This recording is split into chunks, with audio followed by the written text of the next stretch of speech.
You could have heard this episode for 8 hours on our Patreon, patreon.com/indieheadspodcast. By joining us for as low as $1 a month, you will receive episodes early, gain access to our Discord server, and get yourself an Indieheads podcast sticker. Mail episodes go up on our Patreon 4 hours before it hits our public podcast feeds. But if you're hearing this via our Patreon feed, we thank you so much for your support. We especially want to thank our Real Ones Patreon supporters, including Becca Etienne, Jordan Mikowski, History of Violet, Delaney Mothman, Josiah Duncan, Marcy Anime, Matt Cameron, Alex Gershmanoff, Bad Ass Billy, Gunn, Cal 50, Chance Holdup, Charles, Chris Wade, Commander and Beef, Gavin Forney Freak, Grant, Griff, Ian, Insomni Black, Jake Wald, Jamie Elward, Jay, Jenna L, Keep Autism Weird, Maze Farms, Mark Barry, Matthew Taylor, Max Atala, Max Kapazinski, Nicole Rifkin, Rena K, Robert Mariano, Sarah Moore, Tay, Tim's Discount Prices, and Zach. And if you want to be amongst these names, consider upgrading to our Real One tier on Patreon, where you'll see a bonus episode every month on top of other perks. And before we move into this episode, I just want to thank the rest of our Patreon supporters like Jason Daphnis, Kevin Cookman, AJ Moser, Alec Felder, Alexis Davin, Ali Eleanor, Barry March, Shadows, Cody Gagan, Derek Pemberton, Eleanor Grahams, Race Red Baby, Eric Chow, Finitrice, Gavlin, Gairos 420, Holiday Kirk, Jack Tiggleman, Jacqueline Kataga, Jane Amjadi, James Boss, Jeremy Bowl, Josh, Willie, Matthew Herring, Matthew McPherson, Midwest Maxwell, Molly O'Brien, Nate O, Rainey Donaldson, Sandy Nemo, Sarah L, Bingo LaFleur, Will Griffin, and Wilfer Thrill. Anyways, though, enjoy the episode.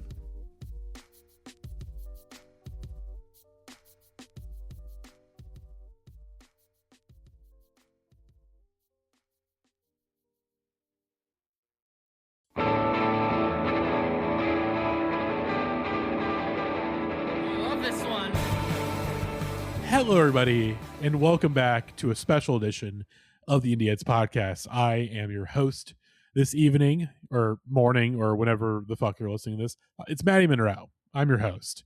And on this episode, I'm currently joined by Chris, and I'm joined by Max, as we are here once again for the annual Pod Awards, the Indieheads. The Potties, the Indieheads Podcast Awards.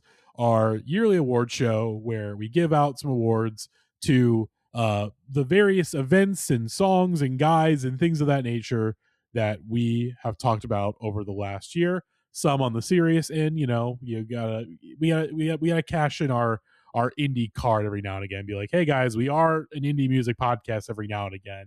But then of course on top of that, you know, all the fun bullshit you love about this podcast. But before I continue, I do need to, you know, put on a, you know, it's an award show, you know, so it's the freaking potties. And you know what they say about the potties? We flush the competition. Got to put on my gold sequin jacket, you know. Got to put on my Big Bopper jacket because that counts as an I think you should leave reference, and I will be taking a shot. That's fair because I did this is part of this wasn't I think you should leave costume initially, so. Here we are, got the jacket on. We are officially ready for Tim Robinson kind of reinvented being weird. Loki. Sorry, I haven't got it out of my system yet. we've been riffing for like really the last like 45 minutes as Violet is maybe going to show up for this. Violet was scheduled, but Violet had a thing pop up, so Violet may not be on this award show. Maybe she'll pop up towards, you know, at some point, but for right now, no Violet, and maybe for the rest of the episode, we will see. Anyways. Gavin and Violet are working in Santa's workshop, so the holidays can be really stressful. Gavin's there's not a lot of RAM left in Santa's workshop. All the elves are being used right now. They're working me to the bone. The elves have layoffs too, and if you lose a job in the North Pole, good luck finding another one. It's the only market in town, you know. But yeah, Violet's busy at the North Pole, so maybe she'll, you know, they'll get her off shift, and you know she can join us for the Pod Awards because we have some fucking stacked nominees for some of these awards. Usually in the past we keep it to 5 nominees each. At least for best and worst pod song of the year, we got 8 nominees each. It was that good of a year for some really incredible songs that came our way. I mean, some of the initial shortlist for some was like nearly 15. Like there was a lot to choose from this year, a lot of gifts, but we will get there when we get there, as we're going to begin this Pod Awards with our first award of the evening, the memory hole of the year. And if you're just now tuning in, don't know what the memory hole is, it's almost exactly like you think it sounds. But if you need a further explanation, the memory hole is sort of the phenomenon we call when a big artist drops a new record and then we just kind of forget about it. It just enters the memory hole. And then when you're getting to the year end, you're like, wait a second, they put out a record this year? That is the memory hole. And there were a lot of potential nominees for memory hole of the year. A lot of big bands dropped records and nobody fucking remembered them. And you're going to be wondering, why isn't this album nominated? Because it probably literally went too far down the memory hole that we forgot it. So these were the ones that we were able. You can't be too memory hold or else you won't get remembered for the award. Exactly. So it is there. It's memory hole of the year with an asterisk, but let's get into our nominees. First up, and this one kind of hurts me, but I think it's completely fair.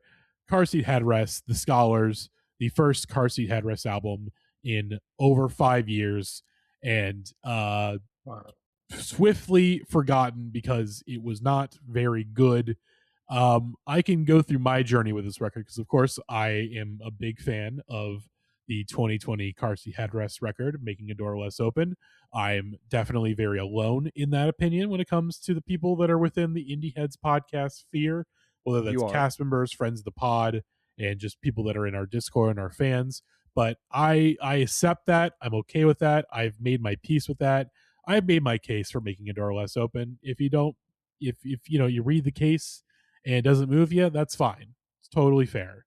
But The Scholars, first record in 5 years, and one after a tumultuous 5 years it's been. Of course, Making a Door Less Open came out during COVID, during the initial lockdowns and all that. So 2020, a lot of memory hole records came out that year, but are more like, yeah, that's fair because COVID and all that stuff. But, after, 2 years of lockdowns and, various, upticks in people getting infected, they went out on tour throughout 2021, 2022. Will Toledo got very, very sick, got a really bad case of long COVID, and basically had to stop touring, and even now is basically done doing full-time touring for the foreseeable future, really only doing like spare dates, like maybe one date out of a month. So there's that, which is genuinely like, I'm very glad that Will Toledo is alive. Like, genuinely, based on everything that he said about dealing with long COVID, it is a genuine miracle that he is alive. And I'm glad that he is doing a lot better and is very healthy. But the music itself, The Scholars, it is not a very good record. I won't say it's bad per se, but it went down the memory hole very quickly for a lot of folks because it is a very non-committal record. It is simultaneously trying to be this like grand rock opera with like lore, like you have to go, like there's pages and pages of lore that you have to like read through to understand some of the themes and the things that he's talking about on this record. But it's also trying to be this course correction from Making a Door Less Open, being like, hey guys, like we're still a rock band, we're not doing the electronic Andrew Katz shit. We're like, we're a rock band. We're that. And in the process of trying to meld these two worlds together, of being a course correction but also ambitious rock opera, like the ambitious rock opera stuff didn't really come together because, again, you had to read through pages and pages and pages and pages of lore to understand anything. And then you had to do homework. Which is crazy. And that seems like something that Will Toledo would do. And that's something I kind of do respect about Will Toledo, is that like he very much kind of like sticks to his vision of what he wants to do more so than like what either a label or like maybe the common like right move for a band would be. But also, that being said, Car Seat Headrest at this point, like they've been gone for a while. Their big stuff was close to a decade ago. A lot of it is like, if you are playing live, people are kind of gonna want you to shut up and play the hits in a sense. And like new stuff as well, people kind of probably just want it to sound more like your old stuff. Mm-hmm. And Will Toledo's not a guy that's gonna like cave or like bend to that at all. And so I think there's some level of friction where it's like, okay, they're making their first five like record in 5 years. We didn't really like the last one, and it's more of this kind of inaccessible rock opera. I think in 2025 is kind of a tough sell, and even like Will Toledo's not trying to sell it to like people that don't want to hear that. And that's fine, and that's kind of admirable, but also like it does lend itself to people being like, okay, Like it's just more of this farewell. Yeah, like there's some decent songs, but overall it's a very tough record to kind of dig into because it's very, I mean, literally there's like multiple like there's like 2 or 3 songs that are like clocking at nearly 20 minutes, and even as someone that has a tolerance for some shit like that, even I am like, all right, man, I'm tapping out. This is too much. And it's a very bizarre record, and it kind of quickly went into the memory hole because I think people were just like, I don't even know what to make heads or tails of this, so I'm just gonna forget this whole thing. Although, speaking of the like playing the hits thing, they booked a number of festival dates on the tour for this record. On the festival dates, they mostly just played the new record and like maybe 1 or 2 old songs, which is on one end is very funny, and I respect it, of being like, you are like, you believe in the new stuff and you want to play the new stuff. I respect that. Go, good on y'all. But also, you're playing a fucking festival. It's a festival. Make a set that works with a festival. You want to do that shit at your own like headlining shows, go ahead. That's what people are signing up for. But like at a festival, you know, like it's like, I respect it, but also, you know, you got to understand why people would be pissed off. You know, like the festival goer is the casual fan. They're not one to listen to like 20 fucking minutes, like a 20-minute long song off your new record. Like they don't want to do that. So Car Seat Headrests, The Scholars. The most memorable thing about the sorry, I mean to cut you off. Go ahead. The most memorable thing about this album for me is the not even any of the music. It was whatever the like Blackboard RNG. Oh yeah, the pre-release or stuff. not RNG, the ARG of like being like a university professor giving out homework. And folks, let me tell you about this school. This is the Car Seat Headrest school. This is the only school where you can say a dog ate my homework and mean it. God, yep. I think that's the last thing. I would stew it on that one for a while. Let's move on to our next nominee then, with Julian Baker and Torres, Send a Prayer My Way. This was the first shot fired in a post Boy Genius the Record world, first release from a Boy Genius member solo, although this is a collab record with Torres. And I did not listen to this because I've never really cared about Julian Baker, but going off of the response to this album, here's the thing. In case any listeners don't know, my day job, I work as a marketing coordinator for a distribution company, Red Eye. We do like a bunch of the physical distro stuff for Beggars, which is, you know, Mad or 4AD, number of other labels. And this one got put into our system early in 2025. I was like, oh shit, that's going to be a big one. And, you know, I also had joined a music fantasy league, and I was like, you know what? I'm going to use some of my insider knowledge. And I only used insider knowledge when it was like, if I could have come to this conclusion on my own, then I'm okay to draft it. Otherwise, I'm going to leave it behind. Like I wasn't going to put, I'm trying to think if there's any record that got announced that like, that we got told of like super duper early that like would have had no idea otherwise. I think like Stereolab or like Pulp are ones that I found out about very early, and I was like, no, I would not have drafted those because there would have been basically no hints whatsoever. Whereas at least this one, they put out a single, so I would have been like, okay. So I drafted this Julie Baker and Torres, and then the record came out, and within a month, it got completely forgotten. Nobody cared. Even the Boy Genius fans were kind of nonplussed about this one, although probably more nonplussed about the Lucy Dacus record like a few months later, which I think could have been nominated for this, but I think the album cover was so fucking bad that it has stayed in our memories because, oh wow, that's the Lucy Dacus record that has the bad album cover, right? Whereas this is just like, it's a very forgettable like country type record, you know, like in a day and age where like right now indie is being flooded with like alt country, Americana, you know, country type shit, and Julie Baker Torres, just people are doing this better than they are, you know. Oh, that's the angle they went for on it? It's supposed to be like a country record. Oh, interesting. I mean, let's listen to like the big single off this record that at least I've seen pop up on a couple of year-end list of like, oh, okay, people do remember some stuff off this record, which is Sugar in the Tank. And like, look, they got the cowboy hats and all that stuff. So lesbian cowboy album is the this was the hook of this album. What if Planes was gay? Seems to be the hook of this album. But I mean, Max, maybe this is a question for you. What's up? Is there has there been a Julian Baker fall off? Because I'm not sure if you were a Snapped Ankle fan or not. It was fine. Okay, I wasn't sure if you were. I was never like a huge Julian Baker like that. I was curious if you were big up on that record. No, I was never like super in her bag or anything, and I always thought she's pleasant and like. I don't know. It feels like she's kind of just kept doing her thing post Boy Genius blow up. Yeah, I feel like Lucy Dacus got some fame and switched up a little bit. Yeah, He's acting crazy now. Again, met Taylor Swift and it broke her brain. Is the general vibe that I've come to the conclusion with of what happened to Lucy Dacus. But I will say for this record, at least it's not embarrassing in the way the Lucy Dacus record was like kind of embarrassing with like, oh wow, the lyrics here are like really fucking bad with the Lucy Dacus record.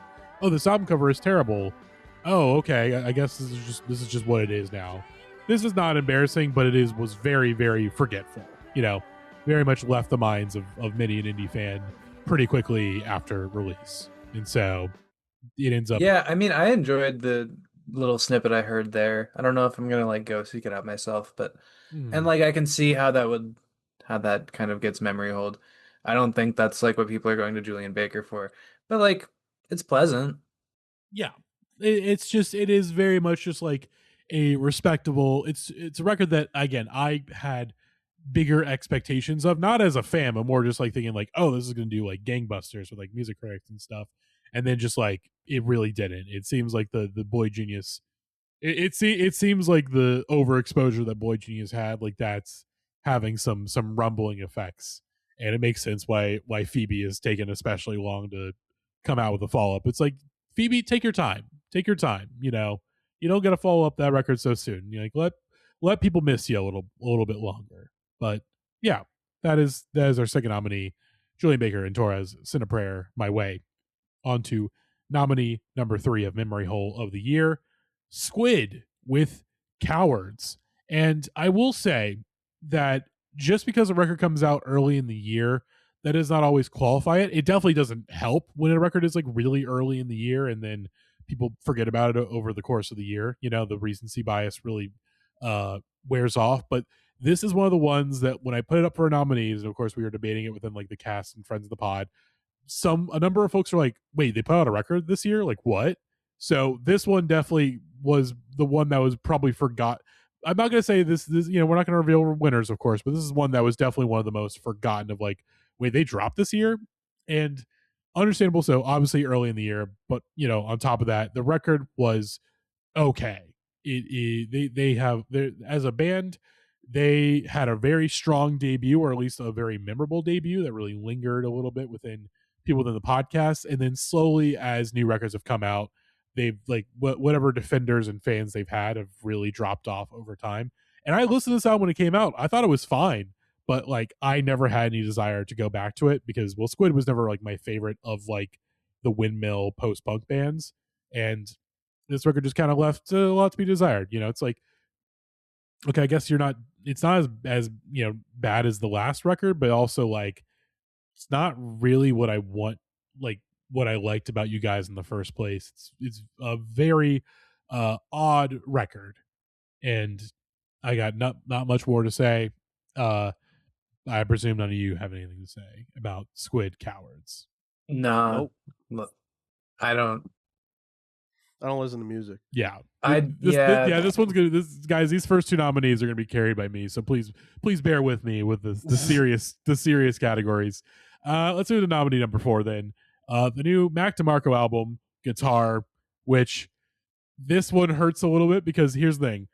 Can I say that this is the only one on this list that I'm seeing that I genuinely had zero idea put out an album this year? Yes, which has been the case for a number of folks. But it's funny too because so Violet and I last night we were going through the nominees and sort of picking like kind of shortening out the nominees and figuring out who's going to be the winners. And this is one of those like wait I had no fucking idea he put out a record this year. Like what? And that seems to be the case with a number of folks. And it's understandable because Mac has, for the last couple years, has put out a bunch of trash, both in a literal sense and a figurative sense. Trash insofar as like the last real album he put out was like in 2019, and it wasn't very good. And then his last two records, one was just like a hard drive dump, and the other was just like a throw off instrumental record he recorded while like driving across the country. So very much like nothing records. Like, okay, so I presume that when this record came out, a lot of people were like, oh, I presume this is probably just like more demos or not a real album, and then they just, you know, didn't listen to it, forgot about it, just put it right in the back of the mind, like, all right, pay no mind. But listeners, I listened to Mac DeMarco Guitar, and let me tell you, I actually really like this record. I think this is a really good record. I think this is the best thing he's put out since Salad Days, in my opinion.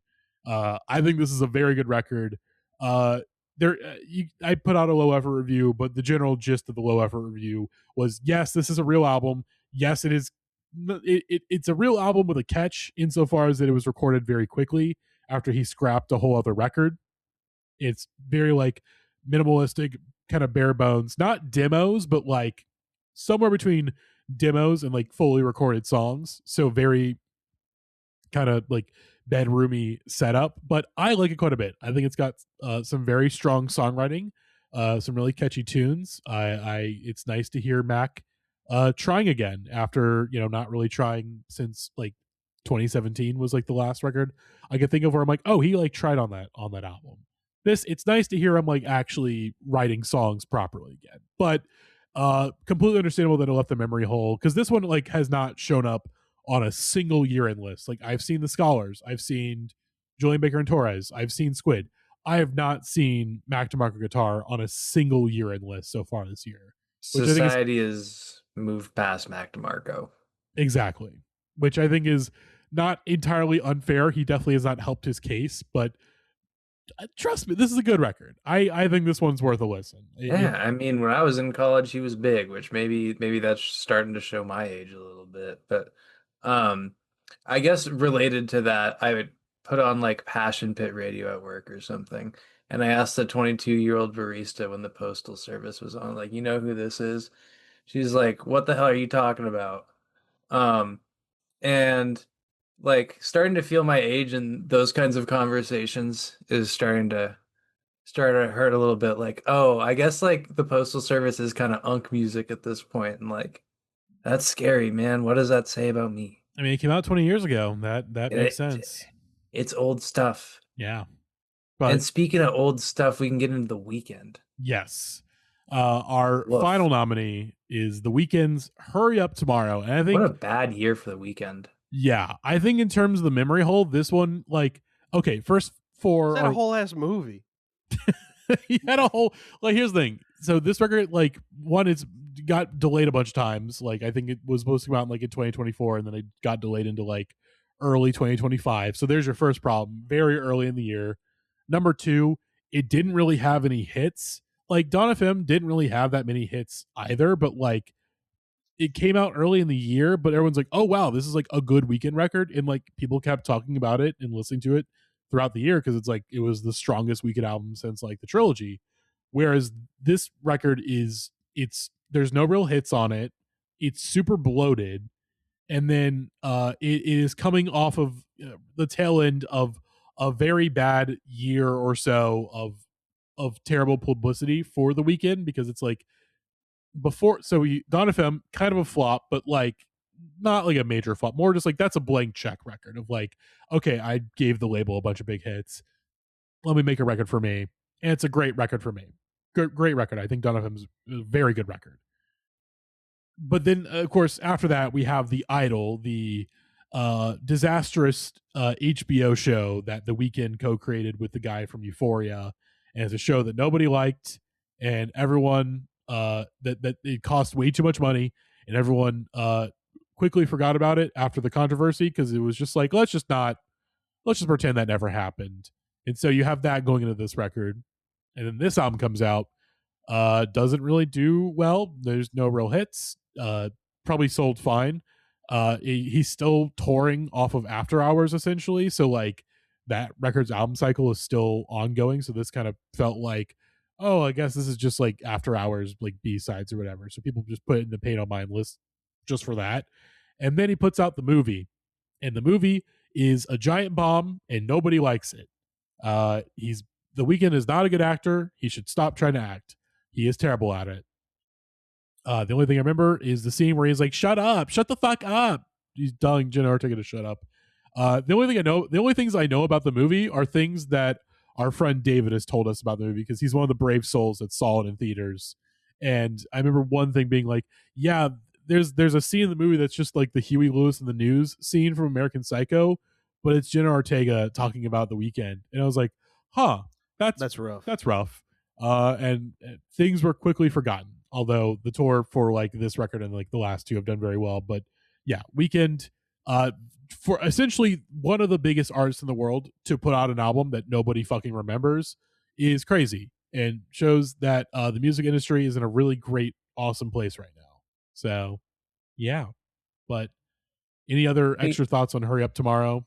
Kind of proof that basically anyone that isn't Taylor Swift can kind of just miss in this day and age. Yeah. Maybe there are a couple more that are like impervious from that, but for the most part, it kind of feels like if you don't constantly ingrain yourself in whatever the cultural mainstream is, you can get forgotten about kind of quickly. Yep. It's so funny how I think culture just kind of like paused, because this is 2 albums after, which is After Hours, and I think Blinding Lights is still like always on the radio. Yeah, After Hours. It's like, oh, this is like a brand new song. Like Blinding Lights is like, it's not only the biggest hit song of the 2020s. Because culture paused when COVID hit, and Blinding Lights was like the biggest song at the time. So, well, I guess it's just still the biggest song. Yeah. And it's a song. I mean, I've heard some things being like, it is the biggest hit song of all time, which is like, it's arguable considering how like stats work these days with like streaming and whatnot. But it is a very, very, very popular song. I think it's quite literally the most streamed song in Spotify history, which, let me see. I would never have guessed that. I think didn't right now realize it was that big. I think it's right now it's sitting at again? Ooh, I'm blinded by the lights. Okay. Yeah. 5 billion streams. 5+ billion streams right now on Spotify. Although I should say this record was a flop, although there is a song on it that does have 1 billion streams. 1 billion streams, which is that's a flop for The Weeknd. Exactly. So yeah, The Weeknd, Hurry Up Tomorrow, record got forgotten, but let's decide a winner. So the winner of Memory Hole of the Year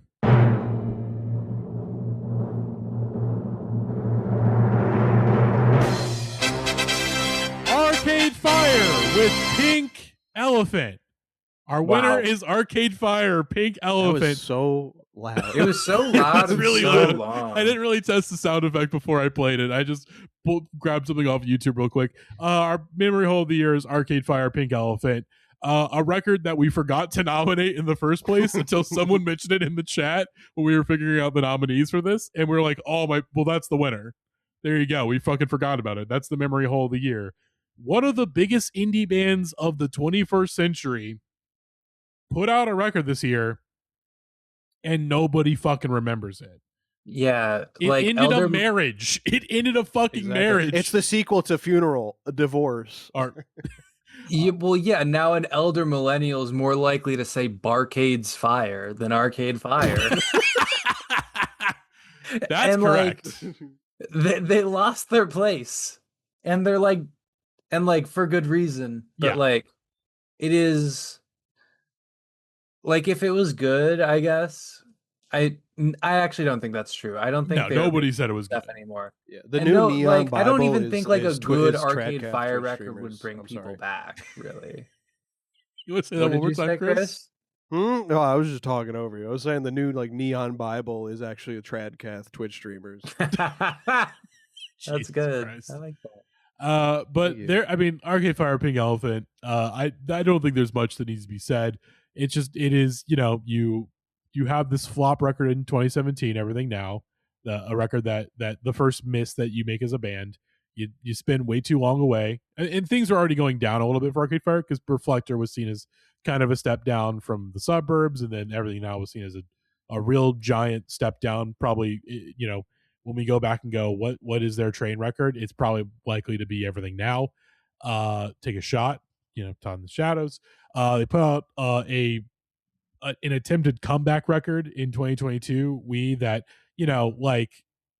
that at least wins some of the fans back, but also it's like, well, didn't really help reclaim their place as like arena rockers, didn't do anything to help them. And obviously then you have the sexual misconduct allegations that hit Win Butler, and things just went completely downhill from there, leading to this record, Pink Elephant, which is based on everything that I've heard, but people who actually listen to this album, which AJ Moser listened to this album, and that's rough. I may try to get a voice note from him on the song because I think he said he wanted to speak on this one if we're choosing it as the winner.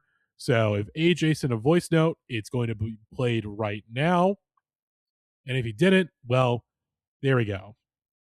Yes, Chris. I just think it's so, funny's not the right word, but I mean, like, the entire, whatever fan base there, I mean, like you were saying, Arcade Fire is like the biggest indie band of like the 2000s, and like after like the allegations, just like no one wanted to, anyone in their right mind is like, well, I'm not going to touch that band with like a 10-foot pole.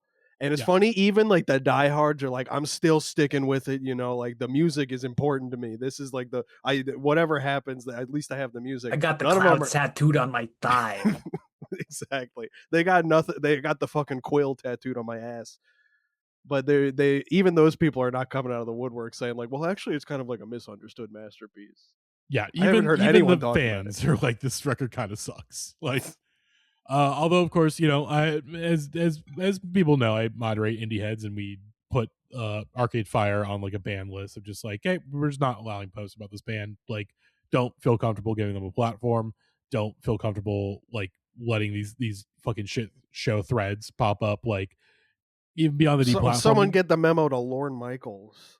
Yeah, that is the craziest thing of all, is that like they fucking booked SNL because Lauren's brain is still stuck in again, it's really stuck more in the 90s, but like if you want to be generous, like more like I think the 2012, 2013 the Arcade Fires. God, we did that one sketch where new cast member Arcade Fire was a big hit. We gotta do it. Booked Arcade Fire on the Walton Goggins show, and here's the thing with SNL fans, they don't usually like most of the musical acts, so their opinions take it with a grain of salt. But even like SNL fans, like, wow, isn't this band supposed to be like good? Like, they were really fucking bad, and understandable. And so besides that, people like just quickly forgot about this record because everyone like, wow, this album is bad. It's very sad to see where these guys are now. And to cap it all off, Win Butler and Regine got divorced even after all the shit they went through. So it's so funny. He's probably like, we just got to make a good album that'll save the marriage.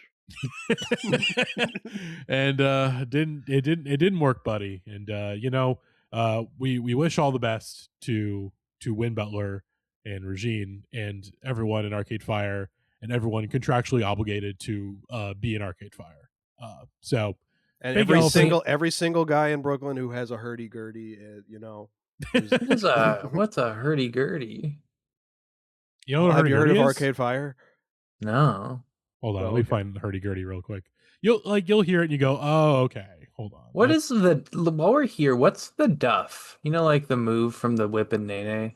The duff? Yeah, well they say Hillary? like do a lot of things. Oh, I don't know if I've seen this really before. It seems to be somewhere between like a violin and an accordion, and also like a guitar.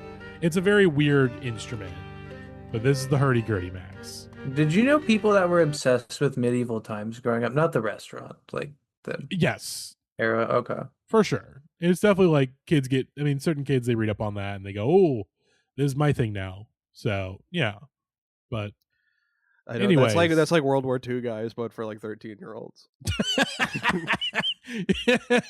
Yeah, it's like that. Then it's Roman Empire. Then you grow up into being a World War II guy. Yeah, exactly. Yeah. It's just so much more real.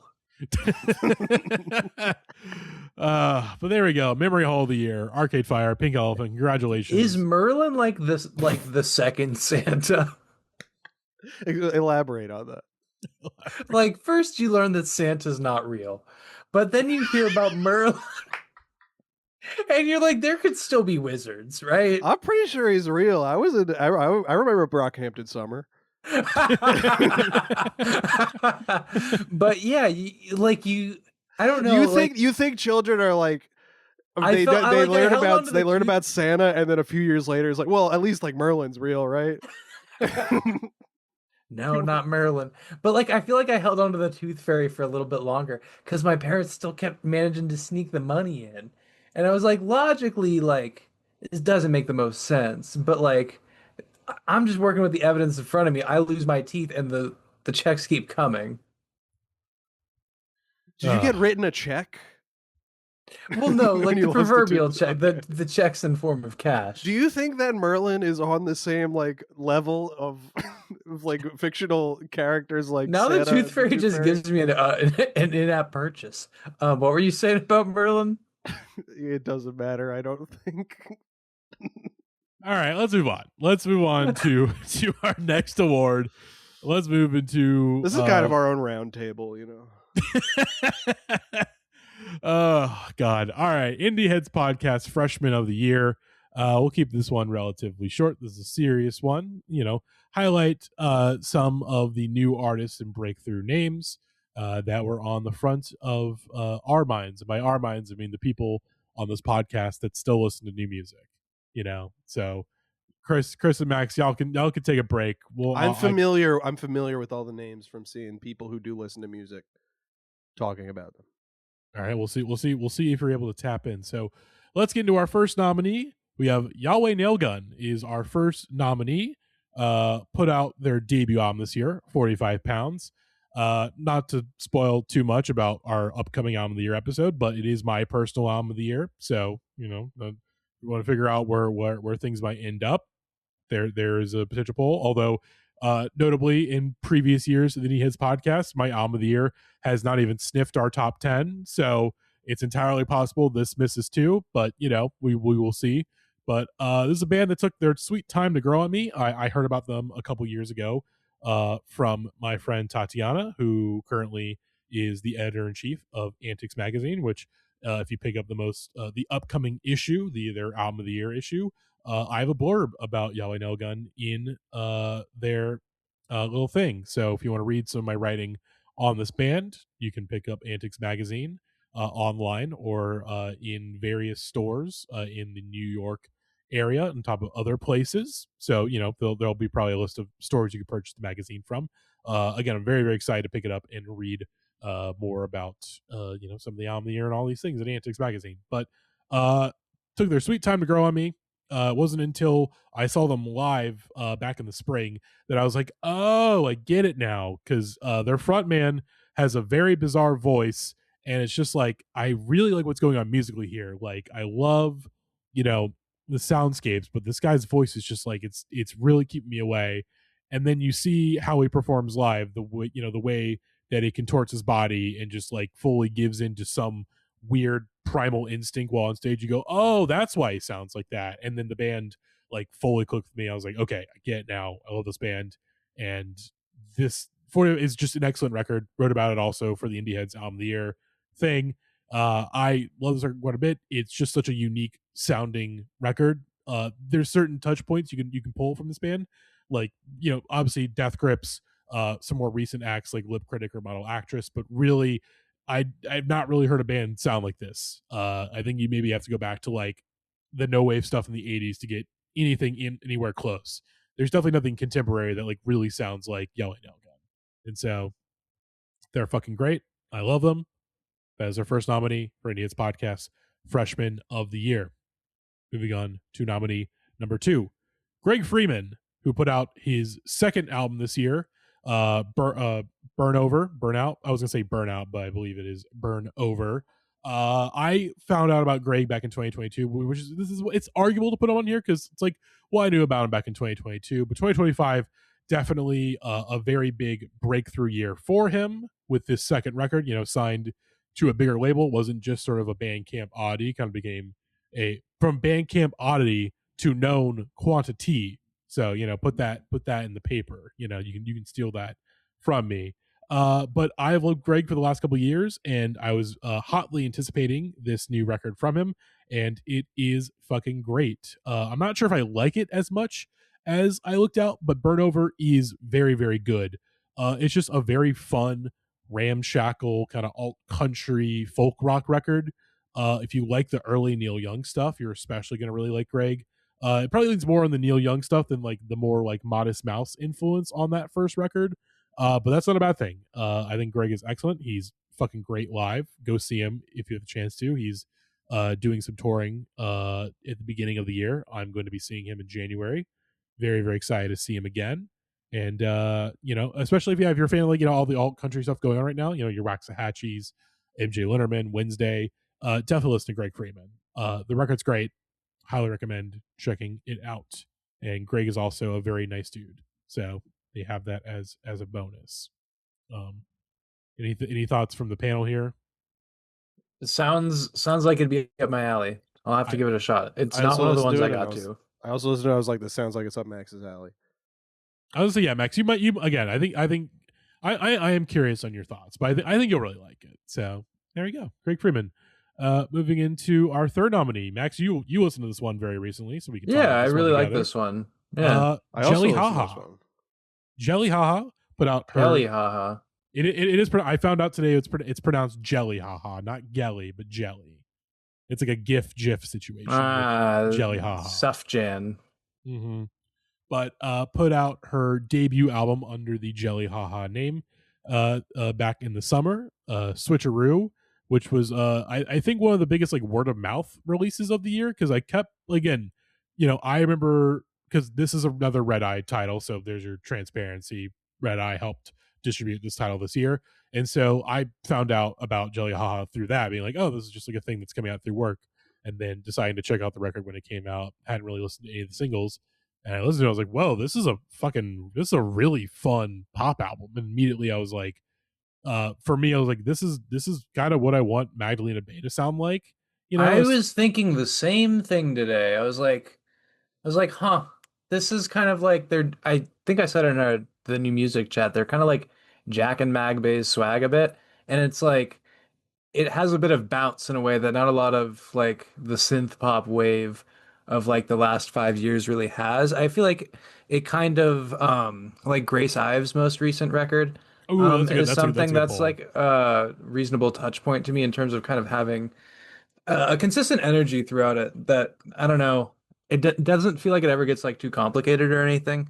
But that's not what I'm ever really looking for out of something like this, I guess. Yeah. But listened to it, recommended it to a bunch of friends, and was kind of I'm very happy to see it on a bunch of year-end lists this year, and people really taking to this album, and for good reason, because it is a fucking fun pop album. Like, I think it's probably the most fun pop album I've heard in like years.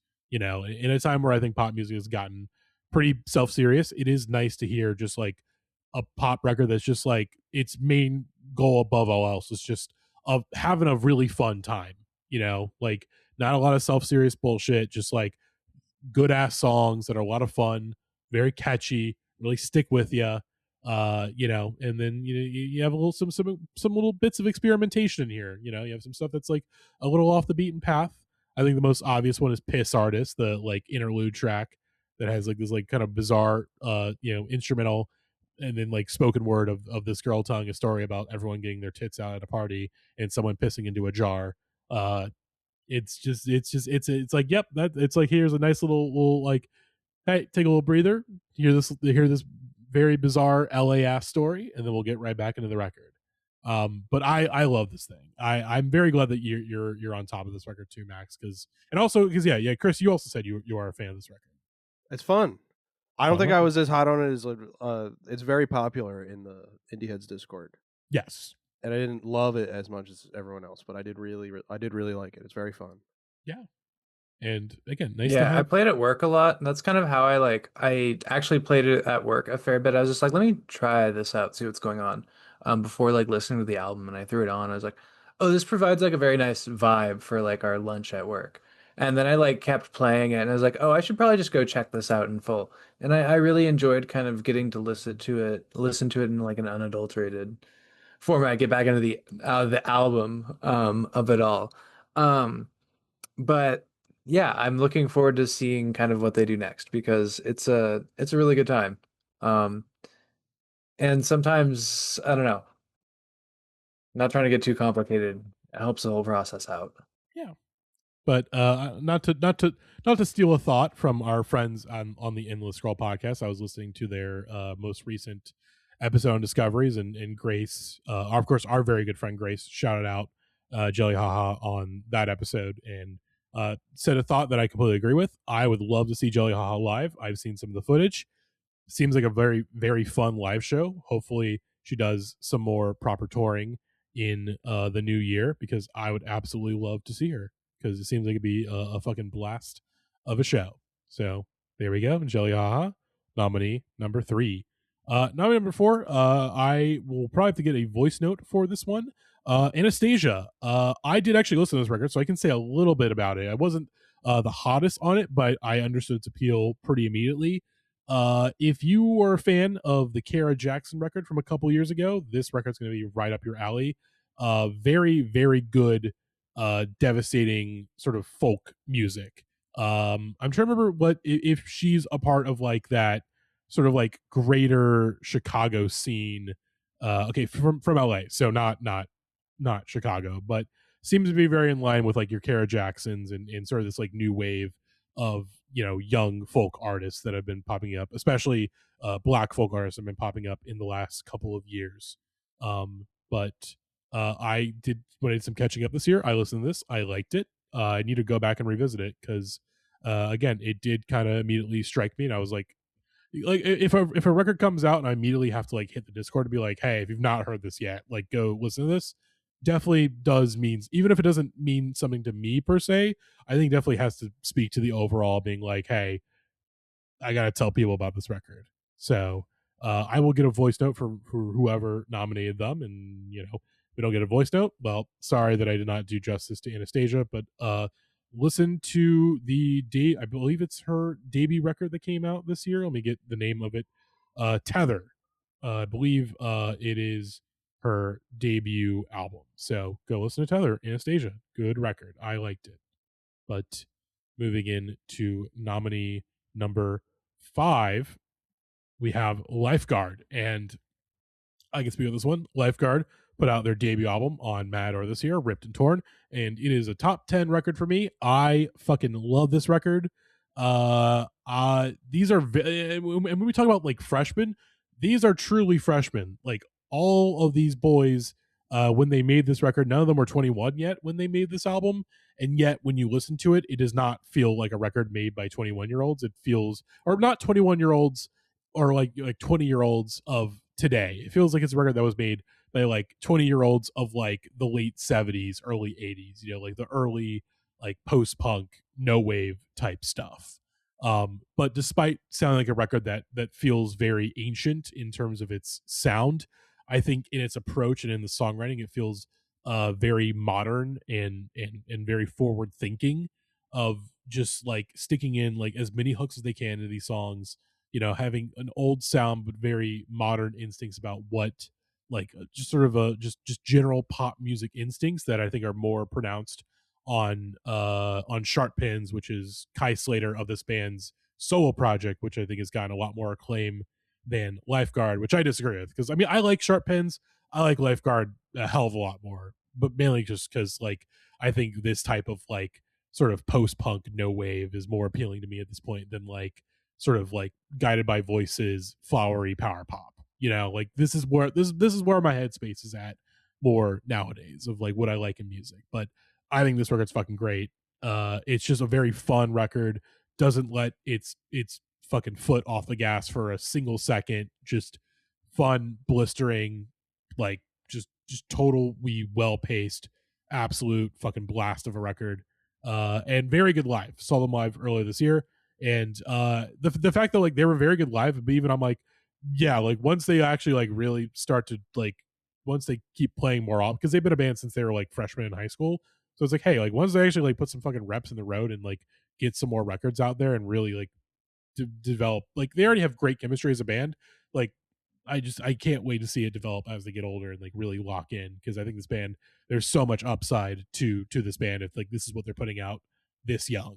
So Lifeguard, You sold me on it. yeah. If you, again, any of like the 80s no wave shit, like I'm talking like Sonic Youth, any of that type shit, like give this a listen. It's very Why is it fucking good. called No Wave? I think if I remember correctly, based on the research I did when I was 18 years old, when I was getting into like swans and shit, was just sort of like it's sort of a like kind of an ironic type name of being like, you know, like post-punk wave, new, like it's a take on new wave of like they're new wave, we're no wave, you know, just like there's no wave that we're on, you know. But now it's more probably closer akin to like just an evolvement of post-punk or like noise rock and things in that sector. But I would say no wave, there is distinctions between no wave and noise rock. Noise, it's like there's a Venn diagram where it's like there's the differences but also a lot of similarities. But I think it's more like stuff that sounds more like stuff from that original no wave scene versus stuff that's maybe a little more like detached and evolved from it. But I'm not the expert. Someone else is probably the expert, but that's based on my remembrance of reading up on it when I was a teenager. That is the general gist. But yeah. You know what I'm gonna do? I picked we picked a winner here, but based on our conversation, because of the people that are here, I'm gonna pick a different winner. You shouldn't change just for me. I'm not gonna change this for you. I think I feel more confident in picking this as freshman of the year. I love Yahweh Nailgun. They are my personal freshman of the year, but I think based on the conversations we've had with, you know, people that are on the podcast and the chat, and also hold on, sorry, Max and Chris's avatars just changed to their like 3D avatars. Max's Muck Sticky avatar, that threw me for a fucking loop. Sorry, I didn't mean to distract. We have the same sweatshirt on. Oh my god. Anyways, Yahweh Nailgun, I think there's a great case to make, but I think based on the general vibes of the chat, both just obviously within the cast members, but also just like friends of the pod and just like people that are, you know, our fans in our Discord server, our Indieheads podcast freshman of the year, Jelly Haha. That is our winner of Indieheads podcast freshman of the year. We got through one award with the sound effect. Oh shit, I forgot to play it. Please turn it down first. Okay, hang on. We're gonna re-record that. The listeners, pretend you didn't just hear what you just heard. Our winner for freshman of the year is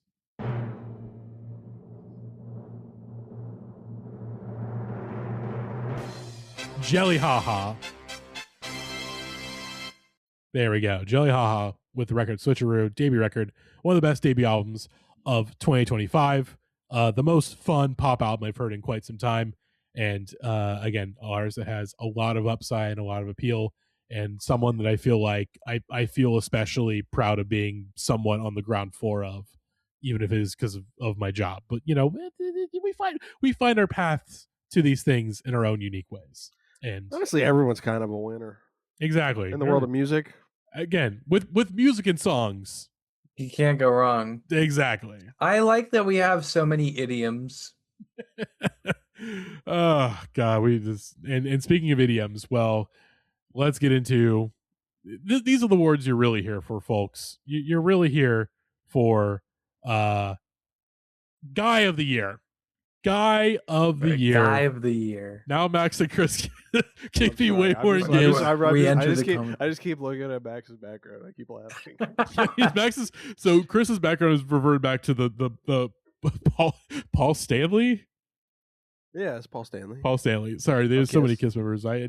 We don't have our Kiss expert on, so I don't feel confident in these things. He's one of the main guys. I know, but I forget. Sometimes I'm like I almost say Peter Criss, but I'm like that's not Peter Criss, and it's definitely not Gene Simmons. So Thank God I got it right. And Max's background is I'm Catholic, deal with it.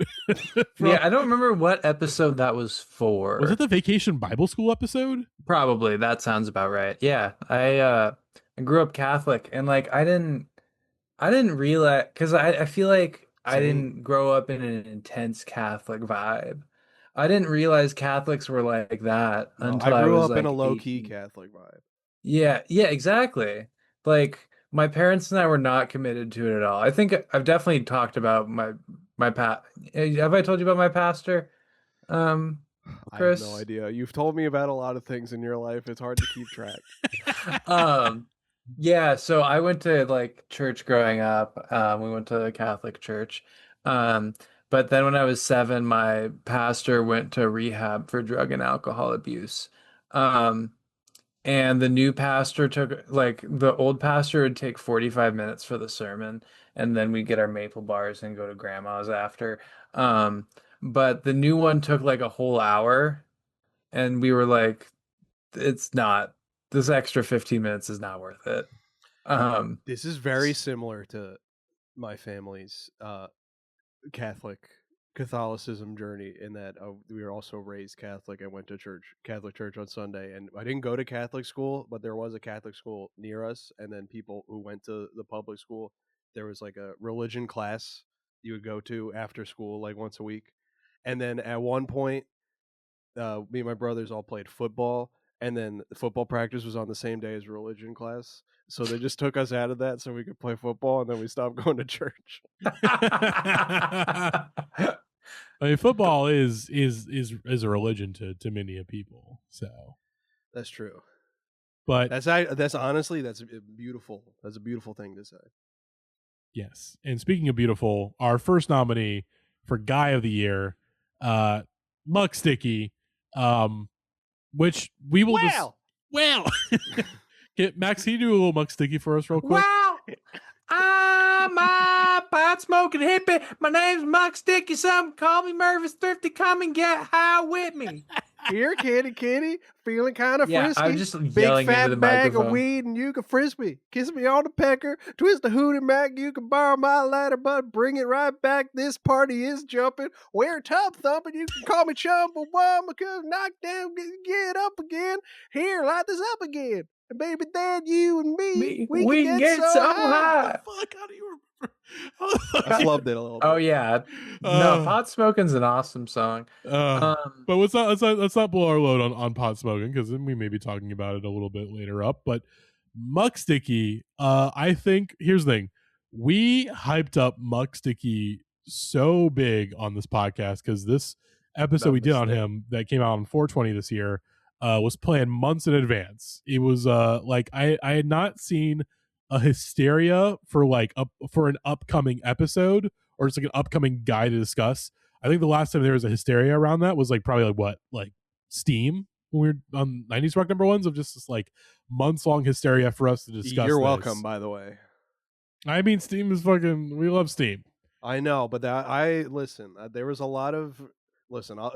It's been enough time. There was a lot of vote manipulation that I played a part in to keep it going, and I did trick a few people into voting for it so that it would stay longer in the race. I mean, Chris, I go back and I listened to especially the last 2 episodes of 90s Rock #1s, episode 9 and 10. I go back and I listen to your songs so often. They make me laugh so much. It's just like, in terms of like, if you're gun to my head, when I made music. It's just like gun to my head, what are like the funniest things ever in Indieheads podcast history? Like, number one is like, it is the final 2 car commercial interlude songs that you made for 90s Rock #1s. And then like, I don't even remember what those are.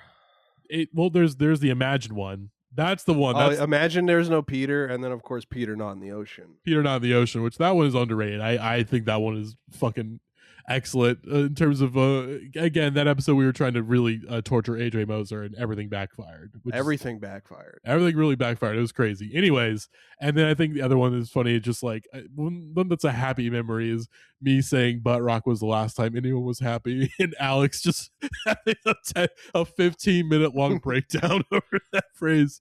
But anyways, Mug Sticky, very highly anticipated episode, was episode 284, Muck's Fantasterific 420 Stickabration, a nearly 3-hour episode where we did a deep dive into the works of Muck Sticky. And I will say, he is here because he has to be here, right? And we were like, hey, this is, I think we even said Guy of the Year 2025. It was his to lose. Exactly.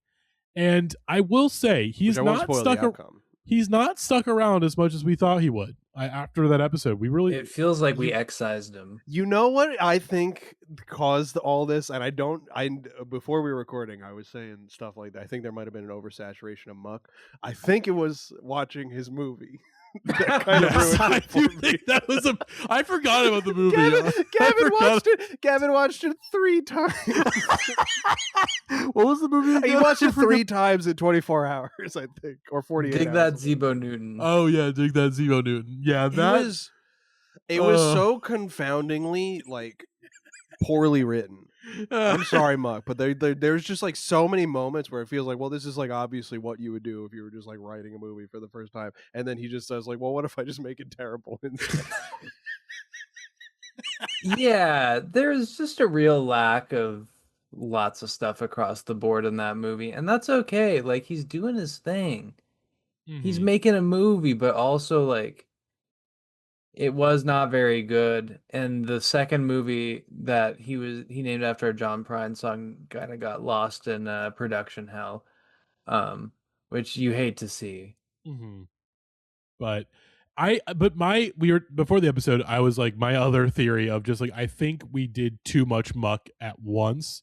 I think if we had split that episode up into at least 2 episodes, maybe 3, but definitely 2, we blew our sticky load. Exactly. I think it was too much at once. And then the dig that Zebo Newton, like it was just an app for a lot of like just absolute onslaught for a lot of hype. And not to say I was disappointed per se. I think I knew, like, I had expectations and my expectations were met, but I think Muck, like, obviously he still gets talked about. We do love Muck Sticky. We do talk about he's still an interesting guy. Exactly. But I think he is not lingered in as a guy as much. I think part of that too is that he just isn't like obviously like his music is mostly, he has so much, but it's a lot of kind of the same. Exactly. A lot of it is a lot of there's no new discoveries to be made about Muck Sticky, really. Like what we see is what we get with him. Yeah, and I feel like we dug pretty deep on him to find all of the good stuff, but now that we kind of like mined it out, it doesn't feel like a gift that keeps on giving. It's a gift that gave. It gave. Yeah. I proposed this earlier before we started recording, and you know what? I'm just going on my own. A rogue award that may or may not be recognized by the official governing body. Mm-hmm. But I am giving the first annual Lord Solar Power Award to Muck Sticky for you need to put those damn jeans on. Oh my god, fucking pajama Take off pants. the you already got your record for wearing your pajama pants. It's time to put on some Levi's. Look presentable. Yeah, you got the exactly. Be an adult, Muck Sticky. This is how you know that this is like when you see like, oh, he lives in LA. It's like that makes so much sense. That he's like, I decided never to wear a work. I'm pretty sure he's an LA guy. I think he's in Tampa. Didn't he go to LA or something? He's got so many LA connections. I mean, he might visit LA. He's got LA brain. Let's see, Muck Sticky, American, born in Memphis, Tennessee. But he's got LA brain by way of the American South. Have you seen? You haven't even been looking at his Instagram stories? Then his Instagram stories give Florida. I think he has so many like famous connections, though. Yeah, he's got his hand in a lot of pots. He's definitely like, I go to LA like once every Mike fortnight. Sticky, where does he live? Like, we knew he was a Memphis guy, but like, I think he's like LA. Florida. He's spiritually LA. Southern Florida. He lived in Memphis until 2021, and he moved to Florida in June of 2021. So he's been a Florida guy, which makes a lot of sense, I think. I just think it's just LA brain to me. I on think some maybe damn jeans. Wear some overalls, some slacks, some khakis. I don't care. Yeah, put on some damn pants. You got the award. Be an adult. He dresses like a damn Gen Alpha high schooler or whatever. Are they in high school now? Yeah. Gen Alpha. I don't know. He's wearing the damn Cookie Monster pajamas to school. I think it's still Gen Z that's in high school, but he's got the Cookie Monster hat, Cookie Monster pajamas. He got the Osiris shoes. I will say, Muck Sticky made everyone feel. Yes, I people certainly loved have feelings. him. People hate him, but you had an opinion. But damn it, you watched. But damn it, you watched. Exactly. I didn't want to make a bowling reference. True. But on the podcast, but let's move to our next nominee, because I'm sorry, I'm cutting you off every time. Every time Max says something, I really just want to keep like dig further, because it just makes me so much joy. I'm trying to. I think I'm like a spiritual, like, I'm trying to, like, I think there's an unknowing quality that's just like saving him. I just like analyzing it because it brings me so much joy. The implications that I didn't want to bring up bowling on the podcast. The idea that you would just like naturally bowling would come up, and you're trying to like, you're knowingly trying to avoid that topic is very interesting and fun to me. Whatever Max, you do, don't talk about bowling. Go ahead, talk. You have permission. Don't talk about bowling. We're not bringing up Merlin again. I mean, I was gonna say, do we move on, or should we? Max, you want to talk about bowling? I mean, go ahead. You have permission. I mean, when I was a kid, bowling made me mad as hell. I was just so mad. If I couldn't do it. I bowled like the senior year of high school. The gap between that and my first year of college was 4 months, and so like we were 18, and my friends and I would go to the bowling alley like 3 times a week. Because after 9 p.m., it was like $8 to get in, and then you could play for a quarter. And I started bowling two-handed, and I would just bowl and bowl and bowl. And like I bowled a 200 one time, and then like we bowled so much where like we got to join the bowling league at college, and the lanes were so bad that I like couldn't do anything anymore, and it caused me like a lot of like stress. Like my freshman year, because I kind of sucked in our bowling league. We were the pin pounders. And because like I was I was bowling two-handed, and like when I was knocking down pins, it looked cool. No, it didn't look cool. It never looked cool. It always looked really stupid. But when I was knocking down a lot of pins and getting like strikes and stuff, it was acceptable. But then I'm just like hucking it down the lane, and I'm not even breaking 100, and it made me feel really sad. But like growing up, like I played racquetball. I was on Pete Weber. I was on that. I was like locked in when it happened. Because like I was going to my grandparents after church, and like sometimes I needed to cool down from hanging out with my grandparents, so I'd go in their bedroom and watch bowling on TV. And okay, so I feel like I'm kind of deep into this. We can off ramp if we need to. Just like I mean, I feel like Maxatala, that makes so much sense, because I feel like all the Maxatala quotes is very inspired by. I feel like Pete Weber quotes is a very like proto Maxatala quotes kind of thing. Yeah, exactly. Yeah, like I kind of grew up thinking just like doing that kind of thing isn't like. What if every sentence I could say could be something quotable? Yeah, exactly. You can't make it a profession if you don't try and do it all the time. You're just trying to. You're constantly trying to quote farm. God, clip farming life. I mean, do you want? I mean, you can finish your story if you want to, Max, or we can continue with the topic that we're this very long episode we're about to record about. I mean, we're going to talk about like 16 songs, but go ahead. Keep telling the story. You're right. No, you're right. We're going to give every song. We're not going to give every song a 20 minutes. Yeah. No. God forbid I want to learn more about my friend. You want to learn more about my friend and my history bowling? No, I mean, I think people drop into this podcast for lore about Max Atala. So go ahead with the lore. Go ahead. Yeah, I mean, I feel like my bowling lore kind of stopped. Yeah, like the pin pounders, we're never that good. But like, do you have a problem with that? Oh yeah, no. It's just the way you said it offhandedly, just in the middle of your story. Oh yeah, we were the pin powders, by the way. And I called myself the bad boy of racquetball in high school because Pete Weber called himself the bad boy of bowling. See, that makes so much sense for who you are now, knowing the Pete Weber connection. Yeah, like just like guys like that were always awesome to me. Like there's a guy on Survivor who is like one of my favorite guys ever, and he's just like delusional all the time. And like my favorite golfer growing up was also like kind of delusional. We're just hitting so many strands. Like, all right, Max is doing like a Trump weave. We're just like weaving from like, okay, bowling, grandparents, Pete Weber. I know you're like a reality. I know you're a reality show guy, and that makes sense. But these are like reality show characters in things that aren't reality shows. Yeah, well, like, but like TV is not my life like that. But like, yeah, but TV is my life. But like sometimes you can turn it into a little bit of TV. Let's make some movie magic. Who's the next guy? Let's move on to our next nominee for Guy of the Year.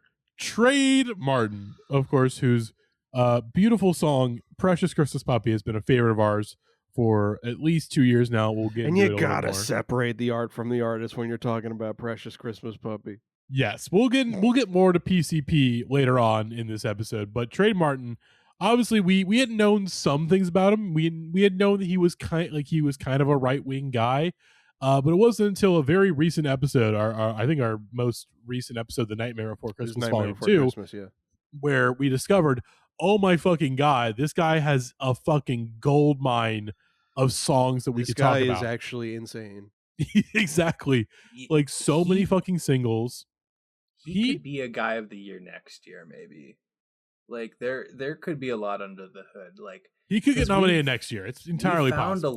We found a lot, but I feel like there's even more to uncover, and it feels like we kind of tapped at the surface of his well, but we because some of it's unseen. It's like, oh, you might be a very evil man. Yeah, it was kind of like opening it was opening the hood and seeing like, oh, this is what the internet does to old people.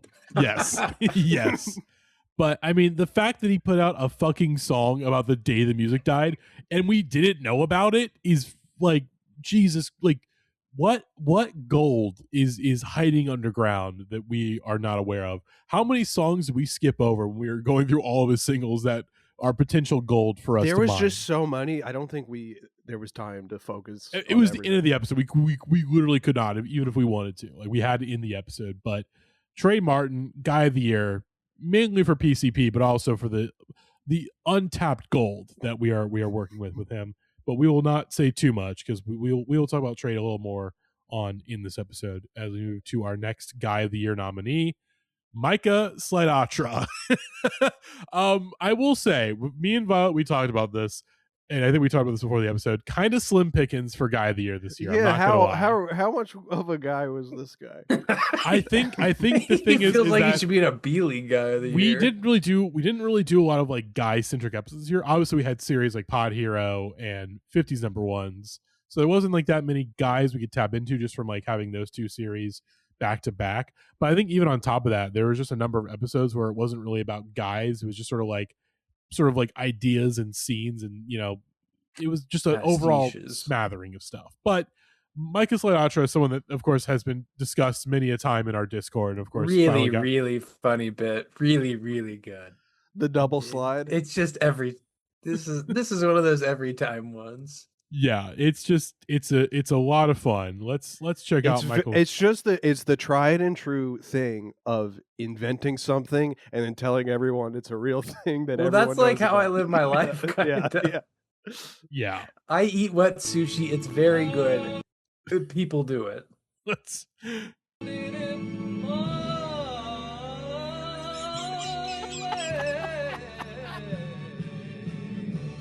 Do we ever talk like his horrible facial hair? Like, Oh, yeah, I mean, yeah, it's just glaring. I'm sure he's aware. I'm not gonna. I don't know if it might be part of the bit. I don't think it's a no. bit. It might just people grow facial hair and I it feel doesn't like grow in right for everyone.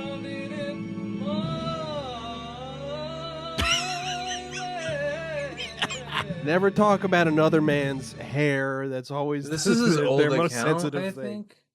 This is. I don't know Mike if he's got a Advinsky. new account, but yeah, he hasn't posted in a while. I mean, we I know he has a this. new one. I know he has a new one. Yeah, he's I got don't know some where kind of it new thing is. going on.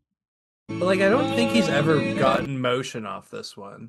Yeah. How do we even which, discover like- him? Is the thing. How do we discover him? I think it was a viral tweet of some Maybe. sort. Yeah. It was like, it's super awesome to like, I think it was called the tweet this- like someone like just scrolling through like Instagram reels and getting something like that. Mhm. Yeah, it's like he invented the double slide. It's this ancient vocal technique that he has mastered, and you're very cool if you know how to do it. And it's very funny. The double slide is just going, it's not even something particularly difficult. It's so stupid. And Michael Sinatra, Guy of the Year nominee. Let's move into our next nominee. Oh, I'm sorry. Can I just read the tweet that was the viral tweet that Gavin sent that made us familiar with him? It says, I've become fascinated with this guy on Reels whose bit it is to trying to convince everyone that 1, there is a well-known vocal technique called the double slide. 2, he is the master of the double slide. And 3, doing a double slide on Frank Sinatra imbues you with potent masculinity. Yeah, I mean, exactly. Yeah, exactly. I got no issues with that. But let's move to our next nominee, Frank Massey, the host of Stairway to Stardom. Of course, the episode or the Boomers versus Gen X Slop Wars. Another highly anticipated episode we did this year. We fast tracked that episode too. That was one where it was way later in the schedule until we realized we gotta just capitalize on this and just do it now. And all the Stairway to Stardom stuff. This is essentially also just like Guy of the Year. A bunch of our Stairway to Stardom people. Like this is fucking what was the group that they couldn't coordinate their dances? Reason to Live. Reason to Live. The little Joe Pesci looking boy. Joey Marlowe. Joe Exotic. Joey Marlowe. Joey Marlowe, which we'll Did you talk ever about. watch the Ghost Adventures episode where they visit Joe Exotic's compound? No.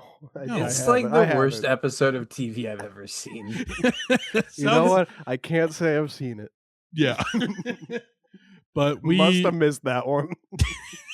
But I'm not sure if we'll talk about any other like just specific Frank Massey stuff later in this episode. So let me see if I can find. I guess I wasn't as tapped in like a lot of the Stairway to Stardom, like usually the videos on like Stairway to Stardom are just like clips, edited clips of like the segments. I don't remember Frank Massey being in them that much.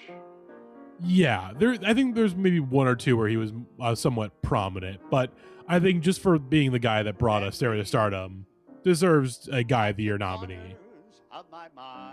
And here he is singing The Way We Were. And Frank, he lived a long time, 1925 to 2013. I think it's 88 years old. That's a fucking good run. He was growing up listening to FDR on those damn Victrolas, and then he was living through like all the public radio. And then once Wait, Don't Tell Me kind of fell off, he was like, I'm good. I guess they're still doing Wait, Don't Tell Me. Yeah, but maybe it isn't the thing it once was. But he seems like a really cool guy. I feel like anyone who's like does public access TV for 25, 30 years is probably a pretty cool guy. Yeah. Again, introduced us to a lot of wonderful talent as we're watching right now in this retrospective video as he sings this beautiful song, and all these wonderful people that graced the Stairway to Stardom stage. And yeah, there's a real beauty in giving all these people a stage to kind of go for it a little bit. Exactly. You know, it's beautiful. There's Reason to Live. It's like really funny the clip they chose for Reason to Live. They're just like they're fucking up the everywhere. dance move. I do believe this was edited by the person who made this channel. I think they're synced up like the Pac-Man ghosts. I do believe this is a fan edit video, but it is a beautiful tribute to the show and this man. As yeah. But there we go, Frank Massey, Guy of the Year nominee. And speaking of Boomers versus Gen X slot wars, our next nominee for Guy of the Year is Bobby and Sissy. They don't deserve it. Why? I don't like them. See, I agree, but we're the fucking minority. Everyone fucking loves Bobby and Sissy, and I fucking hate them. They don't break me. It's not even like an ironic joy. I dislike the things that they do. You don't like that? No, all the Lawrence Welk shit fucking, like, that was the whole point of the episode, was all the Lawrence Welk shit sucked. It sucked fucking shit. It was weird. It was creepy. Lawrence Welk sucked. Old softy. And Bobby says it was weird. It was weird. And again, they're only here because when we were just figuring out like who should be nominated, enough people said Bobby and Sissy that like, we love the fans. And so we'll do what the fans tell us. But I disagree with this all Sometimes the customer is wrong. Yes. And you guys are wrong. Who was the girl that did that's always the gift that gets posted? I don't, it was the shit, I shouldn't have started talking without knowing where I was going with this. Max is no help. I don't remember what song I was trying to find a clip from it wasn't the Bobby and Survivor Sissy guy I was talking about. Okay, Lawrence Welk. It was like a animals thing. It was like they were doing like animal noises. Was it one of the Lennon sisters maybe? No, I don't know. There's no way that no one will. We'll just never know. Again, Gavin or Violet is going to kill us for not knowing who this person is. But again, we were not into Lawrence Welk. We did not. The whole thing of the episode was like, oh wow, all this Lawrence Welk stuff like fucking sucks, and the Stairway to Stardom stuff is awesome. So, let's see, farm show. Let's see. I don't think that's it. Old MacDonald had a farm down the Jesus fucking Christ, there's so much Lawrence Welk bullshit, dude. Oh my god. Yeah, it feels like there's a lot of sincere Lawrence Welk coverage here. Yeah, but I don't give a shit. I don't like Lawrence Welk. Sucks shit. Bobby and Sissy, fuck them, but they are nominated for Guy of the Year, and our winner of Guy of the Year, because that's our last nominee. Actually, before we reveal the winner, let's say honorable mention. We did not talk about him on an episode, but he is someone that has lingered in our brains for the last few months and does deserve a mention, and that is Elder TikTok, the wonderful man that was right there on the scene of the Charlie Kirk assassination. And in case you don't know who Elder TikTok is, let me see if I can find the video. Here we go. If you guys don't stop following that, god damn it! I don't want to hear a commentary. I just want to watch the Elder TikTok video. I just want to watch the Elder TikTok video because it was. Okay, let's see. Elder TikTok. Didn't he delete it? He may have deleted it. Oh, here we go. We got it. Boy, Elder TikTok, there was just a gunshot at Charlie Kirk. We're in Utah. There's a gunfire. This is not a joke. Hey, let's go. Hey, let's go. Hey, let's go. Elder TikTok, there was just a gunfire in Utah. Literally does the fucking like. This is not a drill. There is a gunfire in Utah. Shots fired here in Utah. This is not a joke. Charlie Kirk, Elder TikTok, Mormon Central, Utah. There was a gun that just fired off here at Charlie Kirk. I am not playing with y'all. Hey, make sure you go to church on Sunday. Read the Book of Mormon. This is not a drill. I'm not playing with y'all. This is how it feels to sincerely talk about music on this podcast sometimes. Savior, bro. I'm not even lying. Make sure you subscribe to Elder TikTok on Instagram.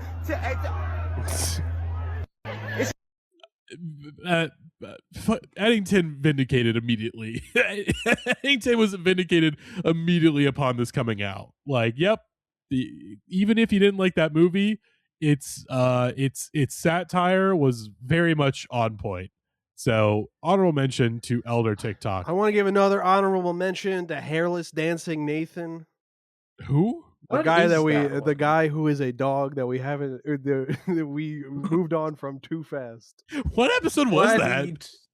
Did it come up on an episode? It might have come up on Boomer Gen X Slap Wars. Also, the one that we were talking about with the lady making the animal sound, that was Old McDonald.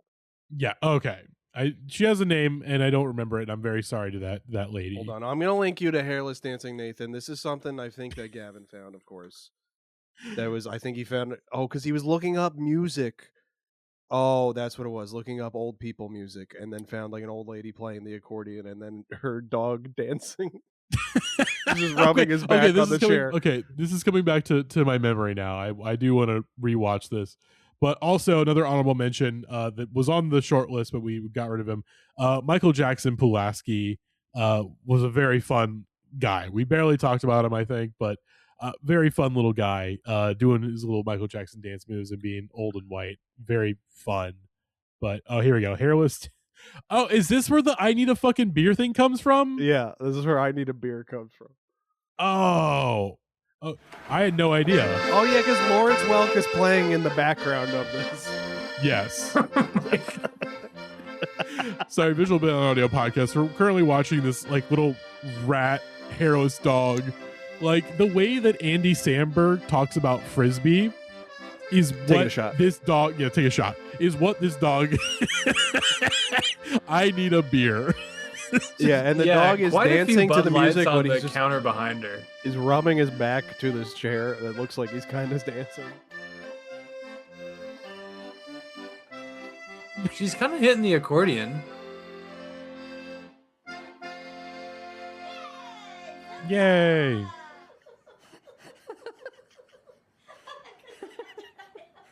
See, that's Oh. way more of a guy of the year than Bobby and Sissy. Yeah. Good job, Mom.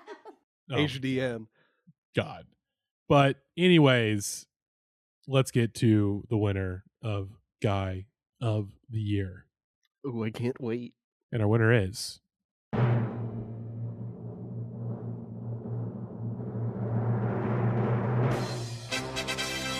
Jay Bigga. It's Jay Bigga He once did it- again. He did it again. He's Jay back. Bigga, our Guy of the Year once again. We found another new Jay Bigga thing that we got completely obsessed with, and it's Sepic Sunday, okay? It's Sepic Sunday here Yeah. when you're listening to this on Sunday, and it's Sepic Tuesday when this comes out for the public, okay? It's Sepic whatever day of the week it is. We will talk about Ice Cold Blonde a little later on in this episode, so we will not spoil our. We will not. We won't spoil what's to come too much. But Jay It's Bigga, Guy of the it's Year. so funny. How because I think a little peek behind the curtain. It was initially going to be Muck Sticky, Yes. but I think we talked ourselves out of it.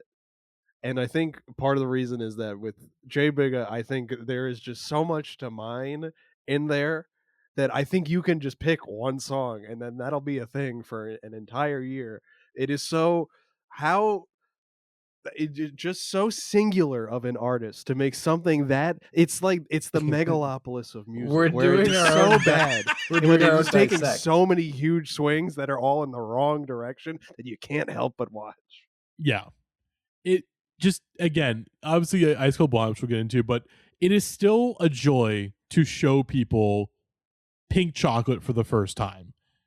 The 50s #1 episode where we showed that to Super Cassette and Alex at the very end of that episode, because it was such a torturous experience that we just had to lift their spirits with Pink Chocolate by Jay Bigga and Marvin Cease, Kind 'Em on Your Tongue. We literally listened to Pink Chocolate before we started recording just to get us in a good mood, because it's such a wild ass fucking song. And the fact that like we have not really discussed, or I mean we've brought it up. We haven't really done a deeper dive on like Na Na Na for example. Like we've only scratched somewhat of a surface with the listeners, but obviously we've done our deep dives in the Discord. But it's the fact that like next year there's a good chance that we will find a new J Big a thing and we will get obsessed with that too. It's the fact that there's always something out there for us to find and dive into and just be like, what the fuck is going on? And J Bigga Very is our interesting guy. Very interesting guy. Yes. And of course, the guy of the year means we absolved of all his crimes. We endorse everything that he does and says. His alleged crimes. We don't know the things he exactly. has or Those has not lyrics actually are done. not admissible in a court of law. Exactly. Yeah, But it's nice to see a guy take all of his ideas for like what a song should sound like and then take 5 of them and put them in a song. And then do the opposite. Yeah. God.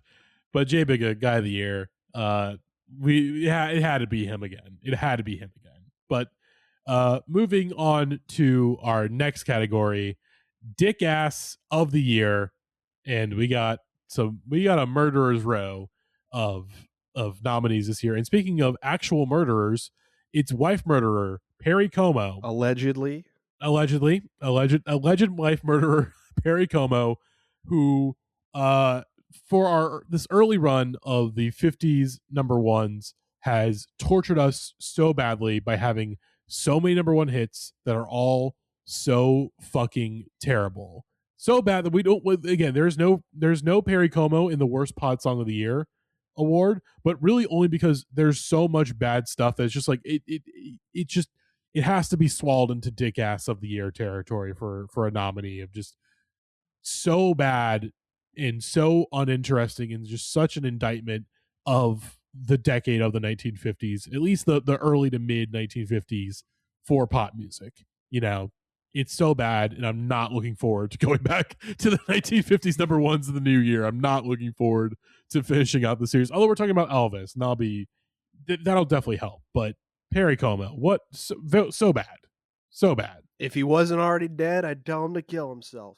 Exactly.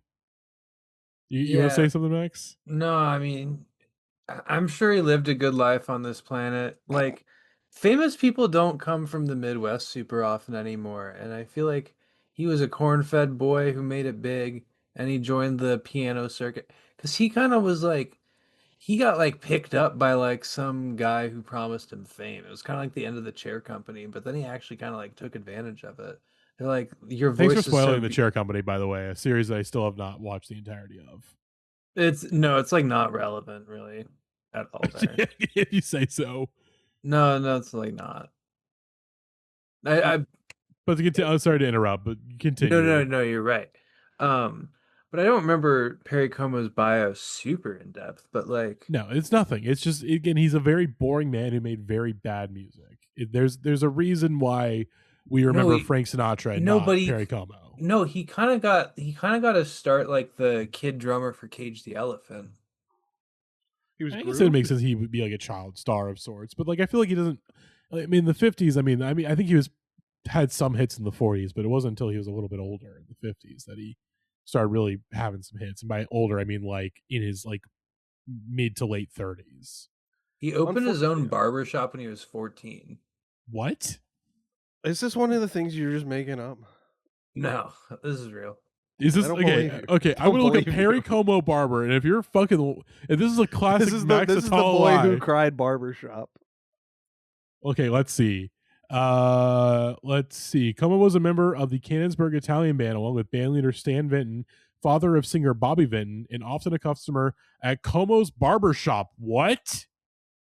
Como started helping his family at age 10, working before and after school in Steve Frekapane's barbershop for 50 cents a week. By age 13, Como had graduated, having his own chair at the Fragapane barbershop. What? He wanted to be a He has his own shop at Fort. What? This barber stuff this is more interesting than the music.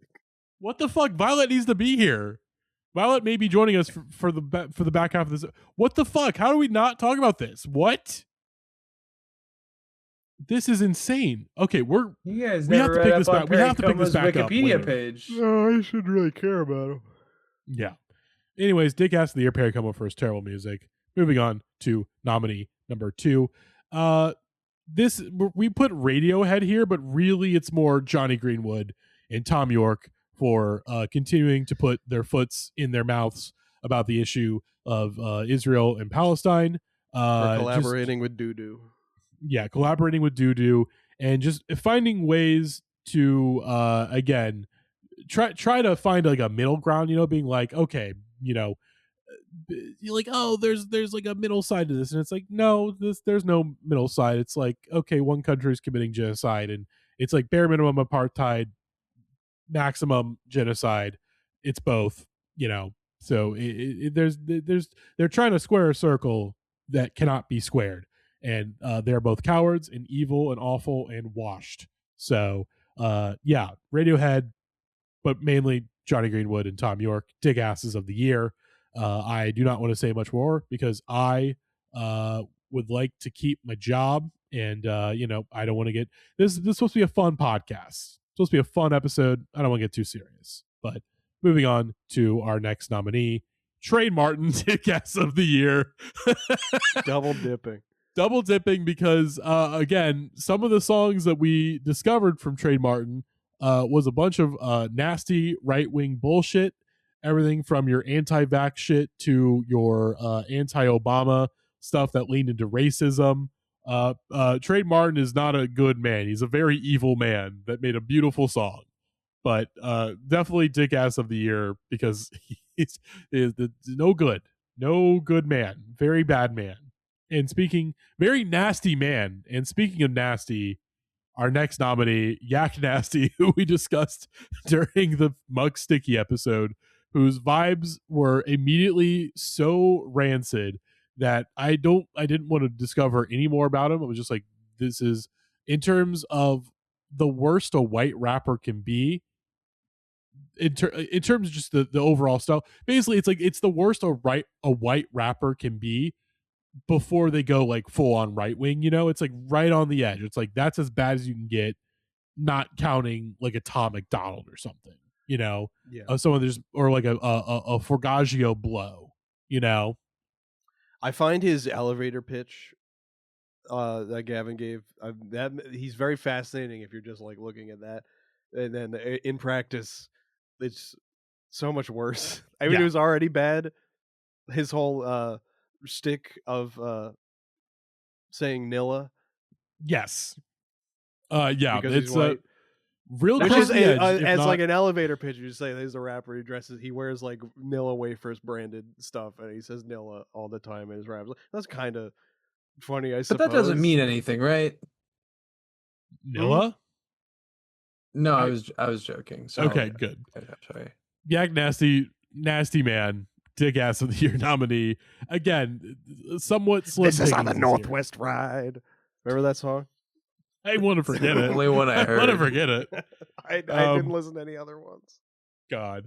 And our final nominee of Dickass of the year, Lawrence Welk, whose horrible show tortured us during the Boomers versus Gen X slop war, where so many bad things were put on his show. And then also on top of that, also just like a nasty, evil man with bad politics and like an actual advocate for bringing back child labor. Lawrence Welk was pro child labor. That's not a bit. That's not a joke. That is for real. He was pro child labor. He wanted to bring it back in a big way. And so Lawrence Welk, for your awful show that ruined a generation of people and your bad politics, do not like you, Lawrence Welk. You are a Dickass of the year nominee. But our winner, unless there's any other thoughts on Lawrence Welk. I think you hit the nail on the head. Not super important, but also fuck him. Yeah. I'm more just upset about the platforming of really awful music. Yes, that is his most evil crime. But anyways, our winner for Dickass of the year.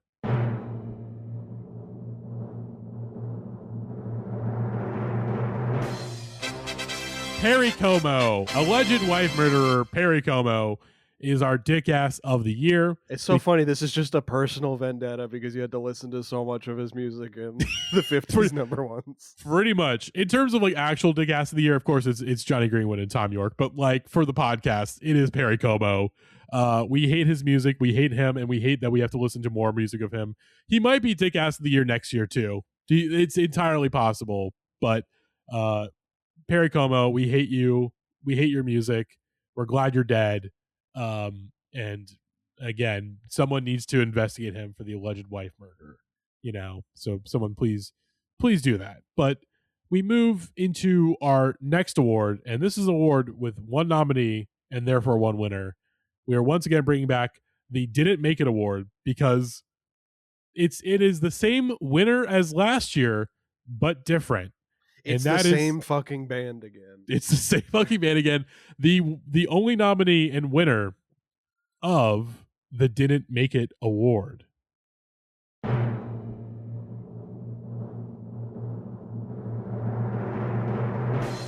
No Lonely Hearts 2.0.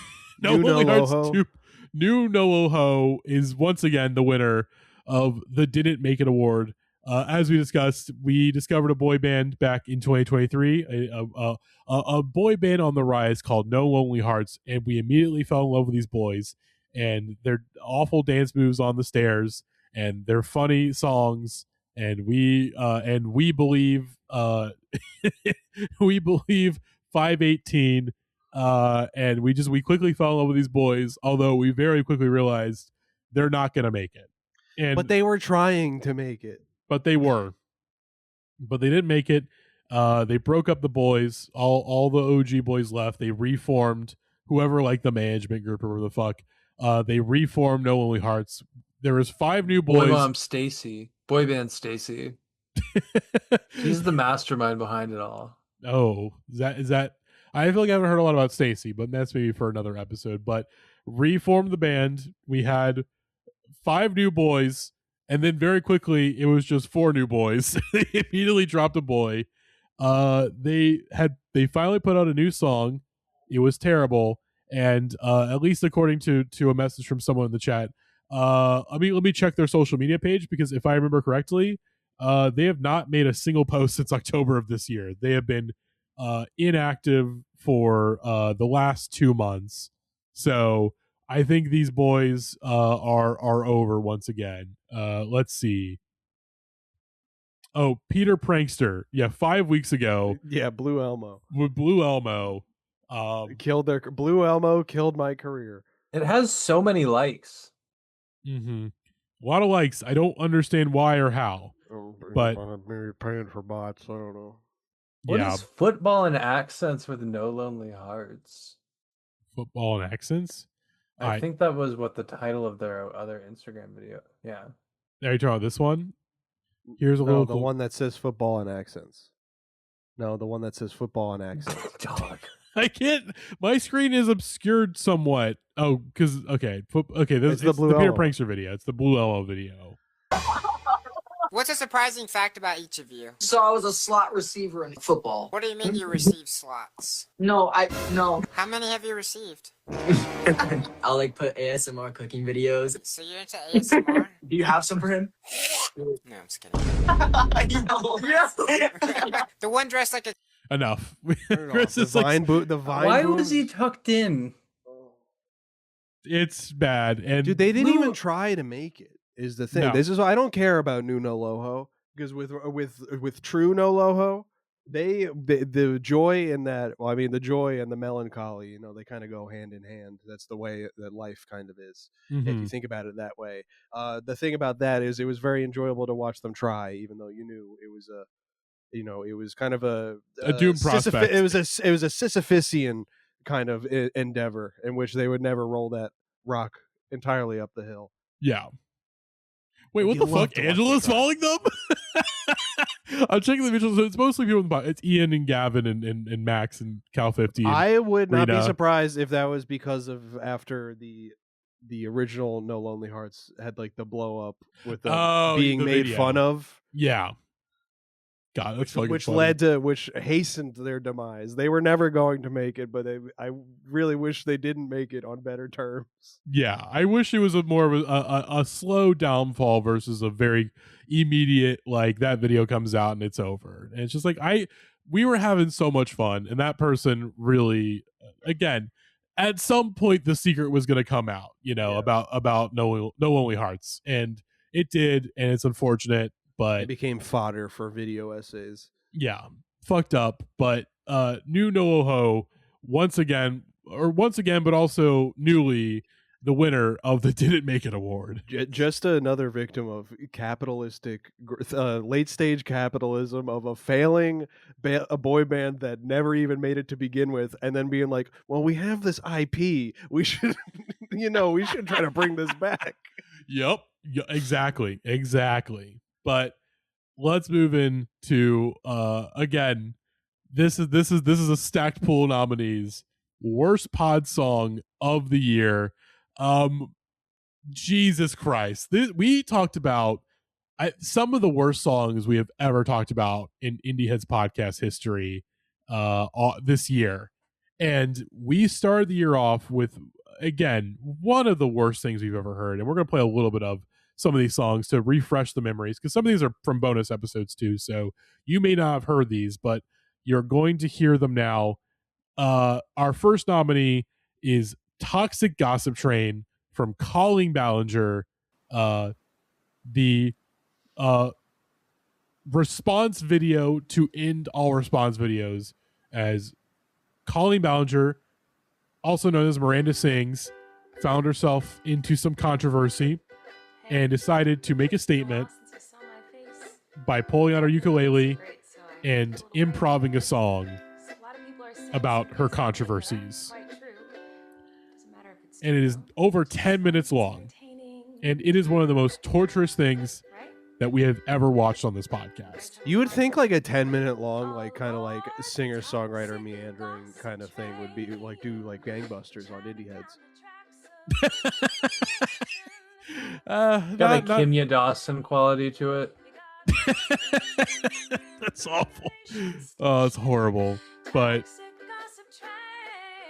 we don't need to hear any more of that. It was a very viral video. You don't need to hear more of it, but that was very, very torturous. To think it was all because she was on Comedians in Cars Getting Coffee. That was the only reason. That's the only thing she had to address in that song, was appearing with Zionists and alleged pedophile. It is funny you say that, Chris, because I actually unveiled something related today. You're going on Comedians in Cars Getting Coffee? No, but I did say this at work today, and I was like, make like a comedian getting coffee and get in your car and go. Max Atala quotes. Someone, let's get that. Sarah, if you're listening, get that. It's a little wordy, but I like it. Get that ready to go. Yeah, I need to work on the end, but I do like make like a comedian getting coffee. It's pretty good. It's good. I like it. But okay, we have bones here. We got bones, but let's move to our next nominee from episode 282. This Makes Me Proud to Be British. Swagger Jagger by Cher Lloyd. I tried to not put too many, like, I guess, quote unquote real songs on this. I want to be like very, like, there's a difference between a song we talk about on the podcast and a podcast song. This is kind of in the middle, but I think it was so absolutely abhorrent that it does need a mentioning as a nominee, and maybe it's a winner. We'll see. We're we have not decided a winner just yet, but this is everything bad about pop music from 14 years ago. Like, this is also the exact moment of like the 1 year period where everyone was saying swagger, and then a whole bunch of songwriters were like, I don't even know what that rhymes with. What we need to put this in our song, but I can't think of anything that rhymes with swagger. Yeah, but just the awful, like we're coming towards the end of the club boom. The like Puff Daddy style like interpolation of very popular songs. just so many things coming together in one song that are all awful. It's just so rough. It's like doing the "Oh my darling, oh my darling." Yeah, exactly. And then the video itself featuring some of the most abhorrent fashion ever seen. You can't be dressing like that way, baby. Yeah, this is giving crazy Target back to school commercial vibes. I'm surprised there's no shutter shades in this. It's a little bit out. I mean, that's it's a little bit. Yeah, it's a little bit after. Sure. I mean, also, Kanye. But I think, even like around like this is like LMFAO era. And also, this is coming from England too, and they're like at least 2 or 3 years behind the culture. So that's what I'm saying. I feel like people were still busting it out with this clothing. Exactly. So I do agree. It's a little surprising, but I do see it's a little bit after. But this is awful. Swagger Jagger. Because I only knew the one Cher Lloyd song, and I wish I still only knew that one Cher Lloyd song. And it went #1 in England. So this is a real hit song. So we talked about some really bad #1 songs this year on the podcast. And it's not just from the 1950s. But moving into our next nominee, this one also comes from a bonus episode. It is Louis XIV, Finding Out True Love is Blind. This was for a bonus episode we did. Let's see, Indie Sleaze, We Hardly Knew Ye. And in terms of abhorrent vibes, like truly abhorrent vibes, the abhorrent vibes that come off of this band in this song it's really truly something to behold. And Chris, you're looking at this video. Is this your first time watching this video? Yes. What country do you think these guys come from? I mean, Louis XIV tips me off to France. They're not from England. This is an American band. Oh, like Grand Funk Railroad? Yes, this is an American. Oh, they're doing. Oh, that's rough. This is a horrible song. And let's look at some photos of. Oh, Jesus Christ. We gotta stare. This is the most British looking man I've ever seen in my entire life, and finding out that he was not British is fucking insane. Like, there's no way. Like, there's got to be there's some ancestry that ties back to England, because there's no fucking way that these fucking like Anglophile fucks. The fucking Anglophiles who are like really into the British like indie rock scene. Yeah, because obviously this is obviously, very much a post-Strokes world, of course. Yeah, but all the things that came afterwards in the Strokes. But this is really like we fell in love with Block Party. Yeah, but Louis XIV was an American rock band from San Diego, California. Not even New York, San Diego. They're on the wrong coast. It's not even across the pond at this point. You got to go over a few different bodies of water. Yeah. But yeah. See, Max came in at a really good time to hear a really bad line. But yeah, this song is misogynistic, racist, evil. It's a real bad song from a real bad band. When we talk about the alleged crimes of Jay Bigga, we should also discuss the alleged crimes of Louis XIV. He's got the fucking Nigel Tufnell hair from Spinal Tap. Yeah. Oh, it's brutal. Oh, God. And the fact that is already doing a parody of being a British like rock and roll guy. Exactly. It's a Xerox copy of a Xerox copy of a Xerox copy. It's really something. But True Love is Dead. Bad song. Bad band. Evil band. We talked about some fun stuff on the episode, but also some real fucking stinkers. And again, on your own time, if you dare, Louis XIV is a real rabbit hole of awful shit. And finding out that he was like, the fact that he became the guy from Louis XIV was like a songwriter for hire afterwards. Like, let me see, he was in a notable band. Let's see, Jason Hill. Let's see, he was a fucking composer. He helped do some like music work on fucking Gone Girl. Like, what? So, and he's done a number. He did also with David Fincher. Did some music for Love, Death, and Robots. So he's now, from being like a fake indie sleaze band to now being like a fucking like composer. Like what? Dude, did the music for Mindhunter. That's pretty Yeah. cool. Crazy. Fucking crazy. But anyways, moving on to our next nominee of Worst Pod Song of the Year. Muck Sticky Thingy Thing. Whenever I was putting out the nominees, I just put insert Muck Sticky song here, and I let Violet decide which song should be the Muck Sticky song as the worst one. And she went with Thingy Thing, and we're gonna listen to a little bit of his Thingy most Thing. popular one. Well, one of his most popular ones. Mm-hmm. And it is it's really something. I even now being very exposed to Muck Sticky, even this one really really takes me by surprise of how bad it is.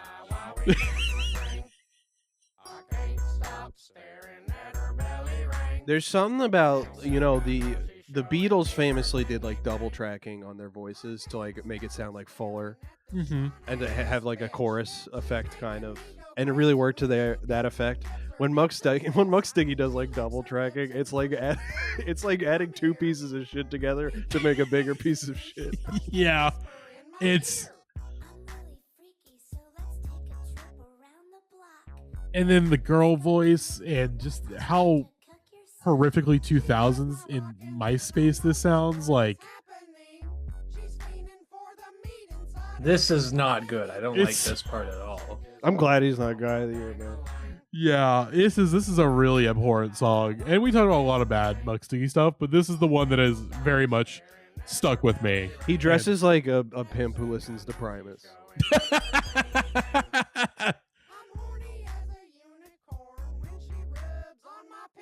Okay, enough. I've had enough. Enough. It's just Thingy Thing. Terrible, awful song. Sorry to the Muck Sticky fans, but I think even people who really studied up on their Muck Sticky, even they're like, yeah, this one is. He's also a guy who would like legitimately possibly could listen to this. It's possible, and Muck, if you have listened this far, again, you are a very nice man. We do love you, but we have an obligation to our audience to be honest. And the music is not very good, man. But we're going to say some very nice things about you coming up. So just please don't, skip around a little bit. Again, we'll have more to say about you, and it'll be more nicer and positive. So let's move to our next nominee from the episode Recovering on My Own. Callum Scott. I remember when I listened to this episode, I had a visceral negative reaction to this song. Yeah, this one's really bad. This is his like piano ballad cover of Robin's Dancing on My Own, and it completely misunderstands the power of Dancing on My Own and makes it a dreary, overwrought, horrible piano ballad that is really, really, really popular. More popular than the original, which is a fucking I think that of everything that this song makes, of everything that pisses me off about this song, it is the thing that pisses me off the most, is that more people know this than the original. And I'm not even like a big Robin fan like that, but I'm like, that's a great song, and this is just completely strips away everything good about that song. There is so much evil that was wrought into this world when Donnie Darko came out and had the piano cover of Mad World. Oh God, yeah. And I think you could draw a straight line from that into every like terrible like movie trailer. This is just movie trailer core. Yeah. Literally, of course, Disturbed Sound of Silence is like the biggest offender of all that. Oh yeah, that's maybe the worst of it all, which I think we talked about this year. But and every 50-year-old woman is like the greatest song of all time to them. I don't know how. White women famously never wrong, never wrong. We love. Well, that's my mommy. But literally the only good thing about this song is that Robin probably stays paid because of this song. Like, she probably makes so much money from this cover, and that is literally the only good thing about it. Otherwise, absolutely awful, terrible. I do wish Violet was here, because Violet picked this one, and Violet has would have a lot to say about this. So, very, very bad. I may have to give Violet a call if they do not show up on this episode. I may have to force their hand to talk about that song, and maybe But you guys just need to know that you're in the minority. Of people who Just regular people fucking love when some dude just starts like belting like over like a piano cover of like a popular song. That's true. Okay. Move to our next song from the episode Music's a Drag Man, Pandora Box with Oops, I Think I Pooped, which, Chris, you have not heard this one, right? I must have, because I listened to the episode, but I don't remember it. Which is crazy. It's surprising that you don't remember this one. Maybe I feel didn't like you get this will. far into the episode. Yeah. So let's just play a little bit of Oops, I Think I Pooped from Pandora Box. Wait, hang on. This is 20 seconds long. Hold on. Did this video get deleted? No way. Hold on. Let me see. If this got deleted, I do wonder if our episode caused it to get deleted, which I really hope that's not the case, because it is an important artifact. So let me do a quick Google search, because if this got deleted, that is a damn shame. I'm gonna have to find the playlist. No, I found it. Let's see. I where's just that? Googled it. I just Googled. Let me just send it to you. I Googled it. Thank And you. it showed up on there, but I don't know why it's not showing up on the. Okay. All right. Let's get Violet on speaker if Violet answers, because this is one that Violet especially needs to talk about. Oh, we got it. We're back.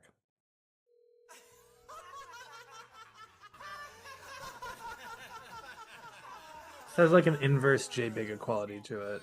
Voicemail. Went to voicemail. Violet not even available over the phone.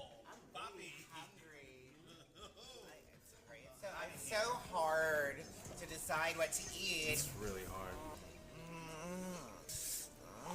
Bitch, make up your mind. Okay. Here we go. Let's skip to the song that says this.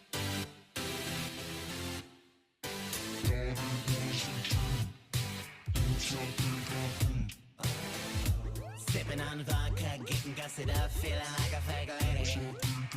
Those tacos last night from a truck, not fresh, make my back go crazy. Shooting gas on my ass, oh god, everything is totally hazy. Hit the bar hard. The frown on Chris's face. Listeners. It's no big deal. It's happening. To break the seal. Dude, this is shit that How good it feels. back like when YouTube was like in its early days, like 2005, 2006, there wasn't a lot of stuff to watch, but this would be like one of the most popular things on there. Yeah. The fact that this came out in 2018 is fucking nuts. It feels like again, last possible year this should have came out, 2011. Not 2018.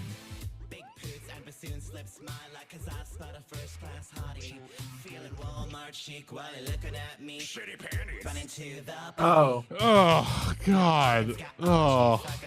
How much? Oh no, I'm not gonna say that. We'll do one more hook and then we'll I just I feel like the bridge was especially bad. So let's skip it. am I a good ally if I say I don't like this? You have a pass. Yes. Violet will give you a Yes. pass. Yeah, I think so. I think a part of being an important ally is being able to recognize when things aren't very good as well. I don't know if that's true. That might be wrong. That's a good quote. What do I know?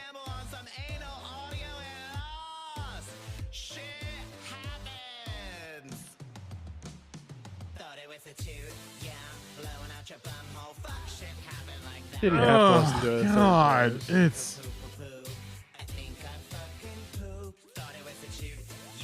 Please turn this off. yeah. I've had enough. Oops, I think I pooped.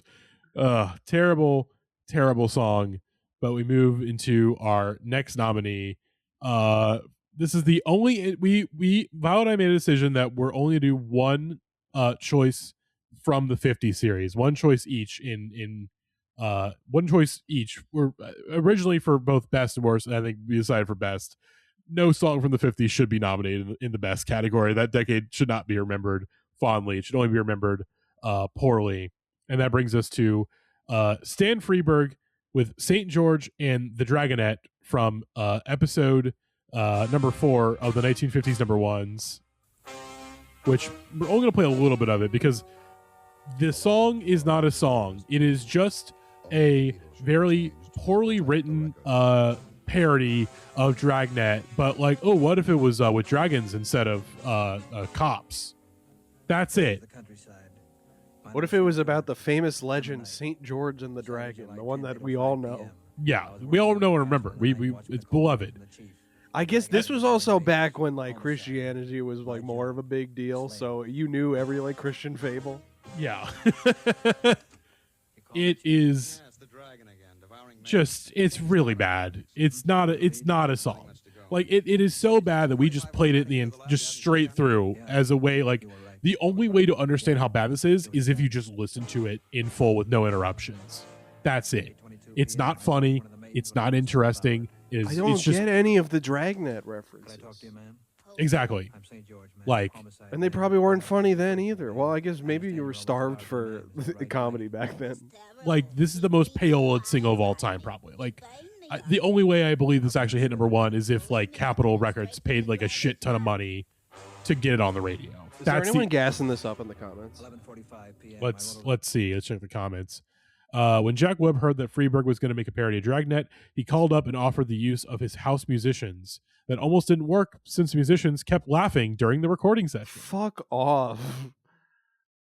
I don't read it, but the next one is like a whole ass fucking paragraph about this. I don't read that. Yeah. God. I had this record in the early 70s. Glad to hear it again. Ugh. It's bad. It's not good. Stan Freeberg, fucking Sweet George and Dragonette, terrible, awful song. And if you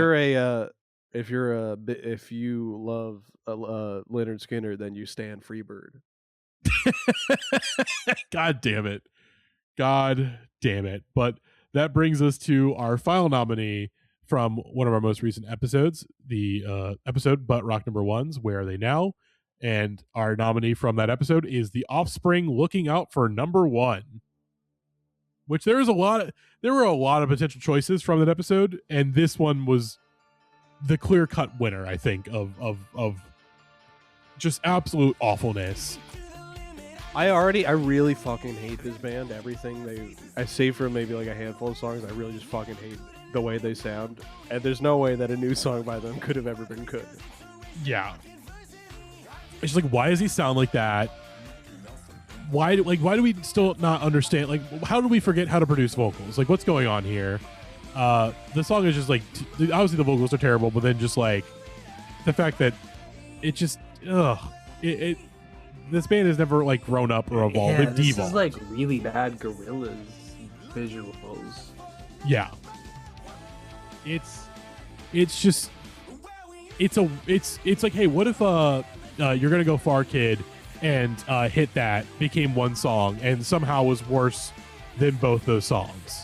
Like, it's really something. Terrible song, bad band, horrible. But of course, that's all of our nominees. There's no fake outs, but there's no extras. Those are our 8 nominees for worst pod song of the year. So now it is time to decide a winner. So our winner for worst pod song of the year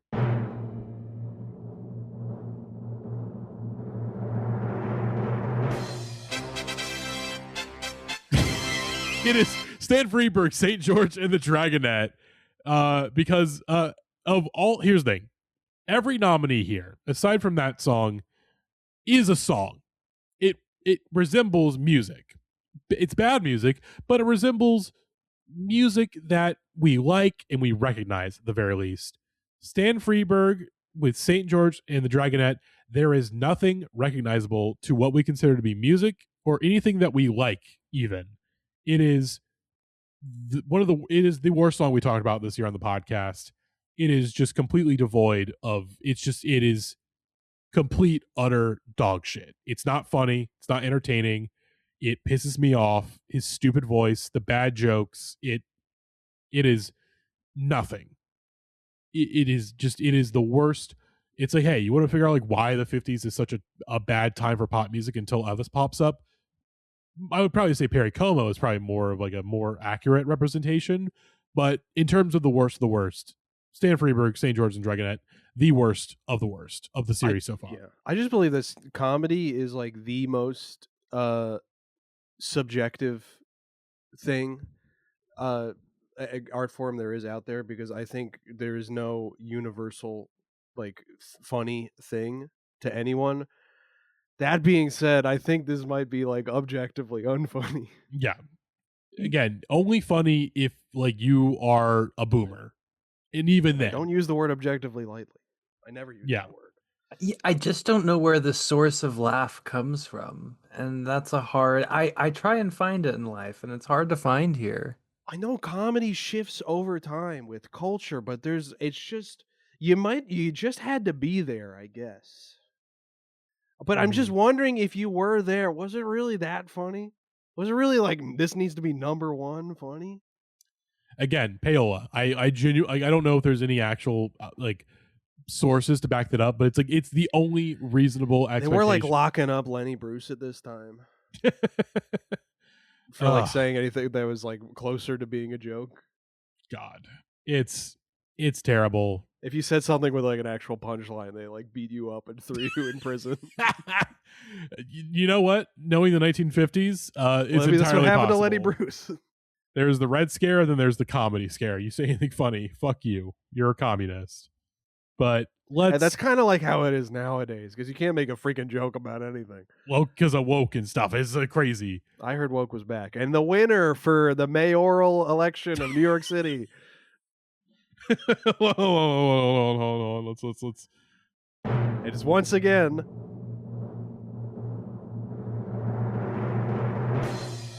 Eric Adams, everybody. Eric Adams. 4 more years. 4 more years.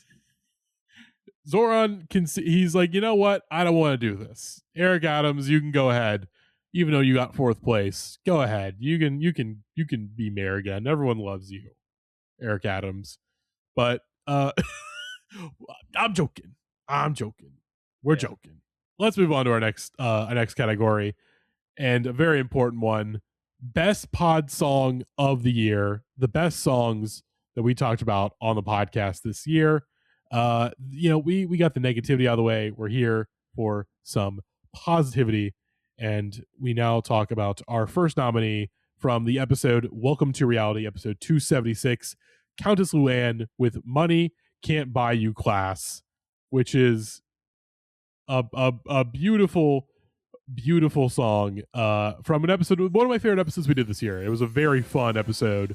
I will say, from the episode Karma by Jojo Siwa was an original nominee for worst pod song of the year, but compared to the competition was not as bad. But this Money Can't Buy You Class is just it's really something. I wish Sarah was here to really help relay how awesome this song is. The extremely awful auto-tune, the very basic face-tuned. She's face-tuned to hell 15 years ago. I thought you said space-tuned. I was trying to figure out what that meant. Well, they should, the golden record, they sent up into space that aliens can maybe find one day. That is a space tune, yeah. This should be a space tune. This should represent the entire Earth, in one song. And it's a true fact. Money can't buy you class,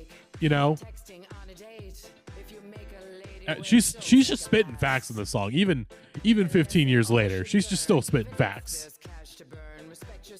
This is, again, something I could see if you gave it a production job with like a little bit more of a punch, you could throw this in the clubs. I do think you could throw this in the clubs. It's a very fun song. I love the song quite a bit. But there we go. Nominee number 1. Yeah, it's camp, but it's fun camp. Yeah, which matters. Mm-hmm. I would love, if I was a kid, I'd love to go to fun camp. Like, oh man, that'd be. Imagine getting sent to any other camp. Like, fun camp is on the table, and your parents sent you to a different one. It's like, you just don't want me to have fun. Exactly. There was a Mickey Mouse today at work.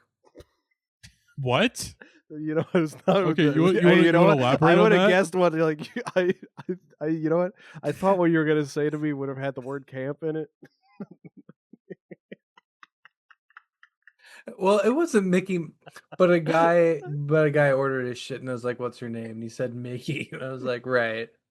And then what's the we only ask for the first initial of your last name. So it's like, "What's the first initial for your last name?" And internally, it's like, "Please don't be M. Please don't be M." And of course, he's like Mickey M. It's like, right, fuck you, guy. What made you think of that as a reply to what I said? Because Mickey Mouse is fun. What? Oh, okay. Sure. No, okay. yeah. Sure. Right answer. Well, when I think of like fun and camp, like Mickey Clubhouse isn't a camp, but Mickey Mouse, he kind of gives summer campy, you know. Anyways, let's move to our next nominee. Speed this shit up. They were all I will fall help asleep. Max. I'm helping Max get out of the hole. He's I don't know. I don't know if it was mentioned on what time we were recording this. Yeah, it's 11. It's almost 11:30 right now when we're recording this. We're gonna be I'm probably past tired. midnight on this one. We're tired. Again, we started late because of Violet, and Violet never showed up. So, oops. Don't blame it on her. But our next nominee is Keyboard Kathy with Sushi Lover, which was originally played during YouTuber Music Volume 3 as a savior. It's like, hey, we talk about so many bad songs. Let's talk about something good to save us. And This is like a girlfriend experience video. yeah. Like this is like POV, you are on a nice date with your girlfriend. exactly like this is like I think what's the One Direction video where like Zayn is feeding you spaghetti. This is that for us.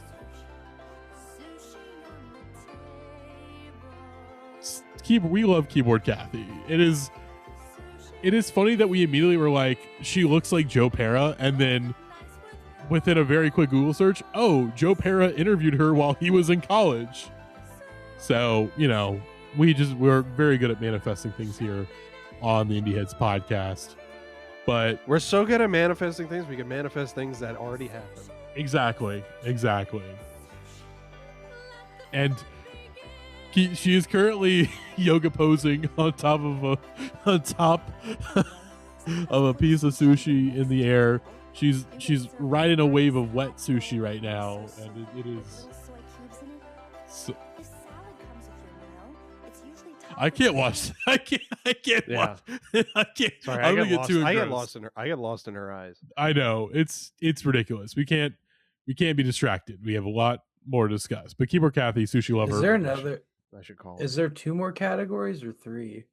We have Best Pod Song of the Year and then our Song of the Year. So this Okay. is All right. look at we're almost we're in the home final stretch. Let's just make sure to watch the whole videos for every song. We only need a little great. bit. We only need a little bit. This is just what I wanted to see. Another guy. All right, our next nominee. I'm just gonna our next nominee. I'm gonna turn up the volume on this. Nope, Chris. Don't spoil. Our next nominee for Best Pod Song of the Year comes. Well, I'm a pot smoking hippie. My name's Muck Sticky. Some call me Mervis Thrifty. Come and get high with me. Here, kitty, kitty. I'm feeling good. Pot Smoking by Muck Sticky. Can I say something? I find his voice so much more funny when he's not like double tracking it. Yeah, Because It is it funny 'cause highlights how absurd like the voice he puts on is. yeah. Because like in some listeners, you'll be asking us, wait, okay, so Thingy Thing is a worst pod song of the year nominee, and this is a best. But I don't really hear a difference between these songs like at all. Like they're both bad. And I say, nay. No, it's just you just don't get it. Okay, you don't get it like we get it with this song. And honestly, part of the magic of the song is just hearing. I mean, as we heard a little earlier in this episode, just hearing both of you just be able to launch into the song so easily and quickly with like barely any Smoking prompting. marijuana. It makes me feel fantastic. So I do it when I wanna. Yeah, Gonna convince me weed is a bad thing. Especially since since it's you're all so mean. Oh my god. Calm, collected, well respected, Just the most motivated, cursed driven, karaoke wide song awake of and all living. time. Oh my god. Fucking pot smoking. Muck sticky. You're gonna get so high. Because we're pot smoking. All right. I love good food. Yeah, we should play some no. Like how you stopped your own idea. That might be my favorite Muck Sticky song, but it isn't enough to get sidetracked like that. Yeah. But let's move on to our next nominee. We had trouble figuring out what episode we discussed this on, but thankfully Chris was able to track it down. Our next nominee is Jay Bigga, Ice Cold Blonde from the episode 287, Put Your Recovery On. One that was not really a part of the main discussion. It was breaking news and we had to discuss it on an episode before we could not let it linger.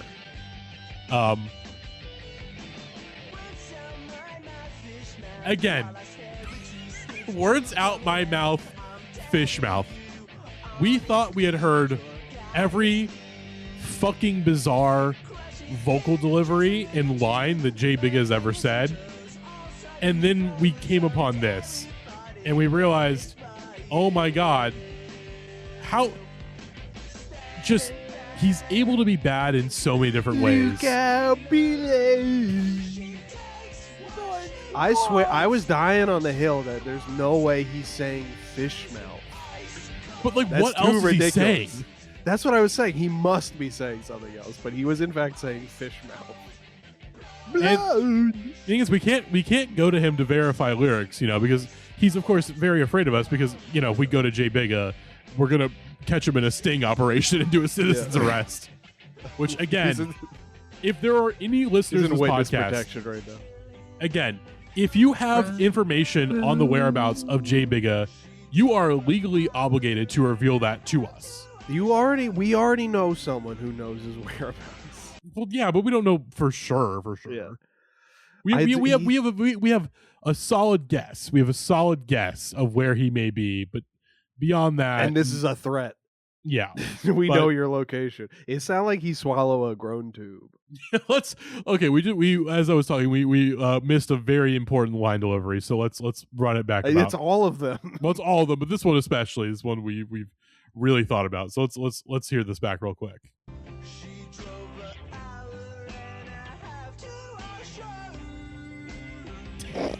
Our shoe. Dude, he's discovering vowels heretofore never known. Again, the English language, it can really be a weapon if you use it.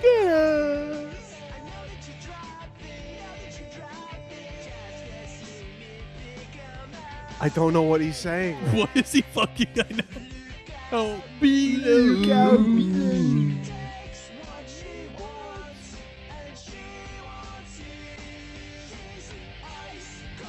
I mean, the vocals sound AI generated.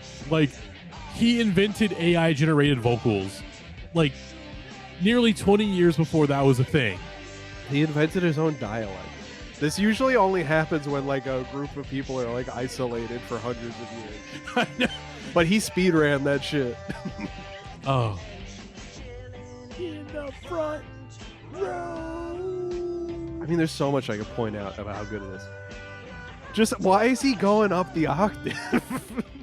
Again, just it's not like Last Tuesday. Oh, that's the next line.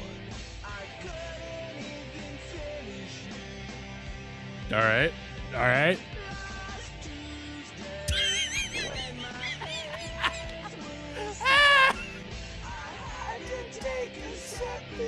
I had to take a septic. I know what the actual words are, but I can't unhear. I had to take a septic. Why are you saying it like that? Like, why? Like, we know Tom DeLonge said things very weirdly, but not like that weirdly. Listen, I've done so much like studying of this, trying to figure out shit. There's some kind of metaphor where like he's talking about some girl like she's like an ice cold drink or an ice cold beer, but I don't understand what he means by that metaphor. Yeah, I mean, like, be like ice cold. Because he says I had to take a sip of you is what he says, but I mean, don't know what that means. Yeah, I'm assuming the song was going to be called "Ice Cold Bitch," but he wanted like this is in his delusional era where he thought he can get on the radio and shit. So he's like, "Oh, I'll call it Ice Cold Blonde instead." You know, like I right now I'm trying to pull up there's a tool that Adobe has where you're able to use it to do like audio recovery and stuff. It's honestly I've only used it very rarely because you can only do hour that's like shorter than 2 hours. You only get so many hours, but it did save my ass on an episode this year of like being able to recover someone's audio to make it like actually listenable. So but it is an AI tool. So just as a just to see what happens, I did run this song through that like AI program they give you to that is meant to be to fix podcast audio, right? It's to make rough podcast audio sound good. And I was like, well, what if I just put fucking what if I just put Ice Cold Blonde through it? Like what would happen? Like what would it sound like if I just do this? So I'm trying to find the file on my computer really quick of what it sounded like. Oh, here we go. This is what it sounds like when you because you have certain sliders. There's like one where it eliminates background noise, and then one that's just like like just full on like audio recovery, right? So this is what it sounds like when you just put it through just you get rid of the background noise and you don't do anything. I think this is 100% background noise and something else. Let's let's skip ahead. Here we go. She's ice cold brown spring. She's a skies eyes. This is like them trying to like recreate like the sound of like ancient cavemen. She drove an hour and a half to wash with. Yeah, you got that. It is crazy how much it sounds like Cleveland Brown. The Adobe app had no fucking idea how to like recover this audio whatsoever. Just like could She what she was edge easy eyes guys.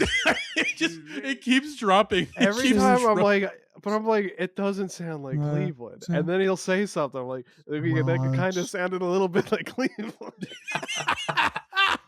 He's walking the tightrope perfectly. She drove the hurts. Sure. I feel like you're listening to it intently now. When the was spinning, I could even finish. Okay, here we go. Tuesday, when my Tuesday were sleepy, I heard it take a sappy. He just says, "I'm not dealing with it." He couldn't do it. I did do a different version, I think, where I kind of gently kept some of the background in there, so it wasn't. So we hear a little bit of the background. Hour and a half to wash with you. You can hear it. It's just like, you know what? I give up. So it could not determine what was background noise and what was foreground noise, and then what is foreground noise has to do some really strong guesses on like what is this? You got some like programs on your computer I never heard of. Oh yeah, I discovered this because I think when I was doing like some freelancing work, it was like a really good video player for like capturing screenshots for some like freelance work I was doing. So no, it's a good alternative to VLC for playing stuff. But that is we spent a long time on Ice Cold Blonde because we had to. It's there's so much to discover. We spent even longer in Matty's AI corner. Sorry. The only ethical use of AI is figuring out what the fuck JPEG is saying. Let's move to our next song. We have from Dallas suburb country. We have I Wish Grandpa's Never Died. Now, we did play this for the first time in an episode in 2024, but we did a deeper dive on this for an episode this year. As we randomly came across this, we're like, this is insane.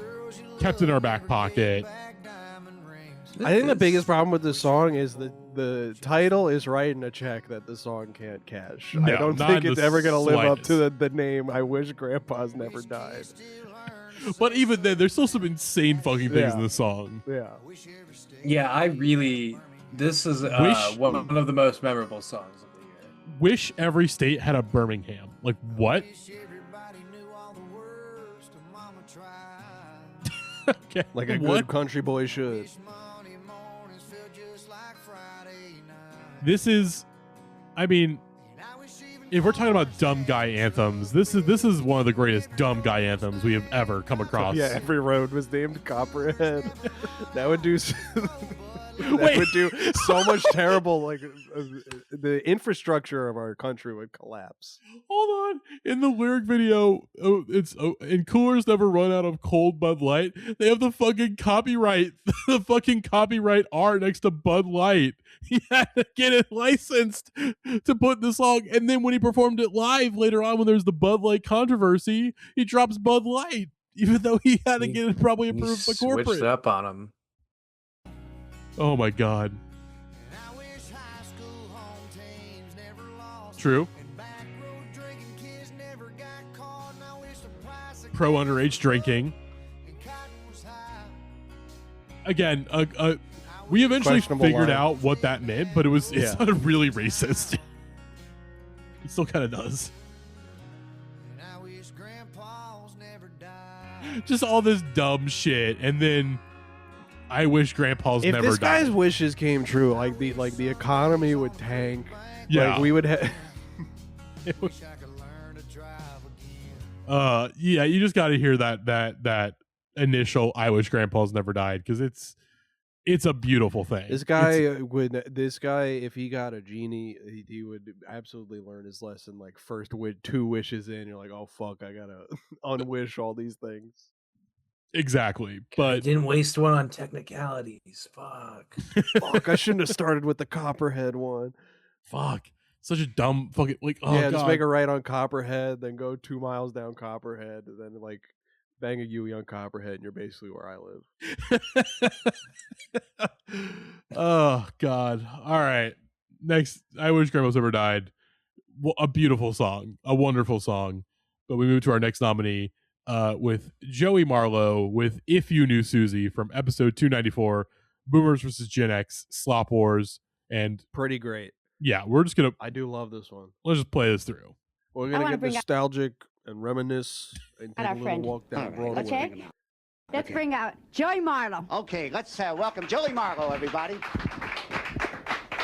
Thank you very much. It's a real pleasure to be on the Frank Massey and Tilly show. And we're going to get nostalgic and reminisce and take a little walk down Broadway. If you knew Susie like I know Susie, oh, what a gal. There's none so classy like that fair lassie. Oh, goodness me, Goodness me, what a what a chance. chance. We went riding, but she didn't balk. It's got crazy Oh, lines. from Yonkers, I'm the one who had to walk. If you knew Susie, Again, he like is I moving know in a Susie. crazy way. It's only comparable to the Six Flags man. That's the only point of comparison you can make. That's a good point of comparison, actually. Frank, if you want to lose weight, that's what you got to do. If you want to lose That's the way weight, you stay- That's the way you stay slender, Tilly. I'm just also just so partial to old guys with thick Brooklyn accents. oh yeah, it is. Oh god, fucking I. If you knew Susie, If you knew Susie, Just gotta hit it like I again. know Susie, oh, what a gal. There's none so classy like that fair lassie. Oh, goodness me, what a chassis. oh god, There you go. There we go. There's not much more to say. Joey Marlowe, If You Knew Susie. But our next song on Best Pod Songs of the Year, not a surprise, this is nominated. Of course, we just talked about him for Guy of the Year, and we also just talked about him for Dickass of the Year. It is Trade Martin with Precious Christmas Puppy. Chris's avatar changed again. It's a 3D guy again. Oh, it's horrifying. All right.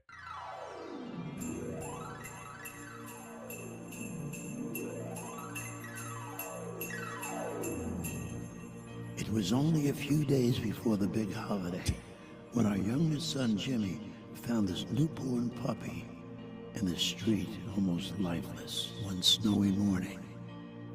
He gently picked him up and brought him home. We called our friend Dr. Brown, asked him to come over right away. He arrived about 10 a.m., said he was doubtful we could save the puppy, but told us to keep him warm and covered up and pray. Then if he awakens, give him some milk with baby food. The kids were crying. It was so sad. Precious Christmas puppy, we're praying for you. We're praying for you. You gotta pull through. Oh my God. It's true. Precious Christmas puppy. Oh my God. It's a... Oh, I don't think there's anything funnier than the kids were crying. It was so sad. Phil Collins. Yeah, Phil Collins. He's fucking Phil Collins, and then just like the most like piped, just clipping through the fucking mix. Oh my God, he just turned up the gain all the way on his microphone.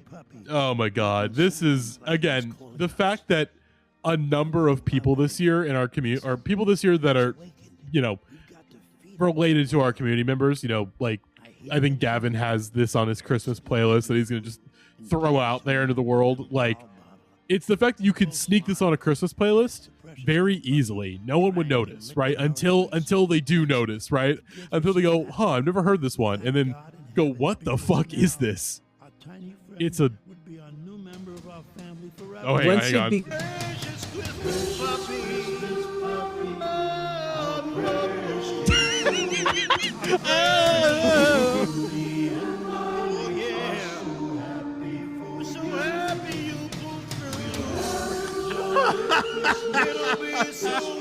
Oh my God.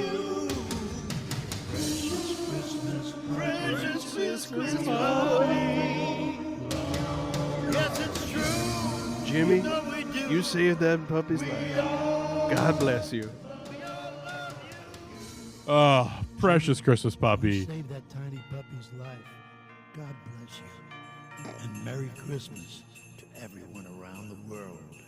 Merry Christmas, Indieheads podcast listeners, once again. But it's so good. It has no right being that good. Yeah. Once it starts unraveling on itself, it unravels very quickly. Yes. It's a perfect song. It's a perfect song, and there's no holes in that too. It's perfect. Do not point out any flaws because they don't exist. It's a perfect song. We gotta pull through. Oh my God. All right. Our final nominee for Best Pod Song of the Year from the Butt Rock number one's Where Are They Now episode, Puddle of Mud with In Love with a Dancer. And I made a call. This one has to be here. Again, it was wonderful to find out that there was a Puddle of Mud album that came out this year. And while the one we talked about, the one with the video, is very funny, it's mainly because of the video. This one is funny just because of the song.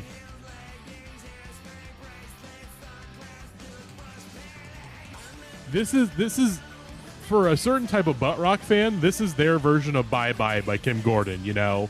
Like, it's really something. Is that good or bad? Yes. Okay. Sounds like it's from Danger Days, the My Chemical Romance album. No, don't. You're not wrong. You're not wrong, but don't piss me off. Don't piss me off. I can't tell you you're wrong. I cannot say you're wrong. I don't like to hear it, but you're not wrong. Also, Westmud, he sounds awful on this song.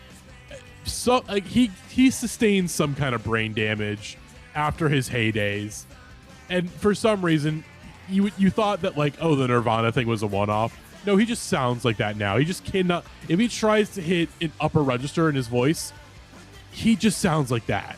It was the About a Girl thing that destroyed his voice. It may have been before that. It may be after that. I don't know, but that's where at least we can really see it. I should have taught him to never try to hit those high notes anymore, but no one wants to tell him otherwise because he fired the rest of the band. So there's literally no one there to tell him otherwise except for a producer that he hired. So, In Love with the Dancer, Puddle of Mud, our final nominee for Best Pod Song of the Year, but our winner of the Best Pod Song of 2025.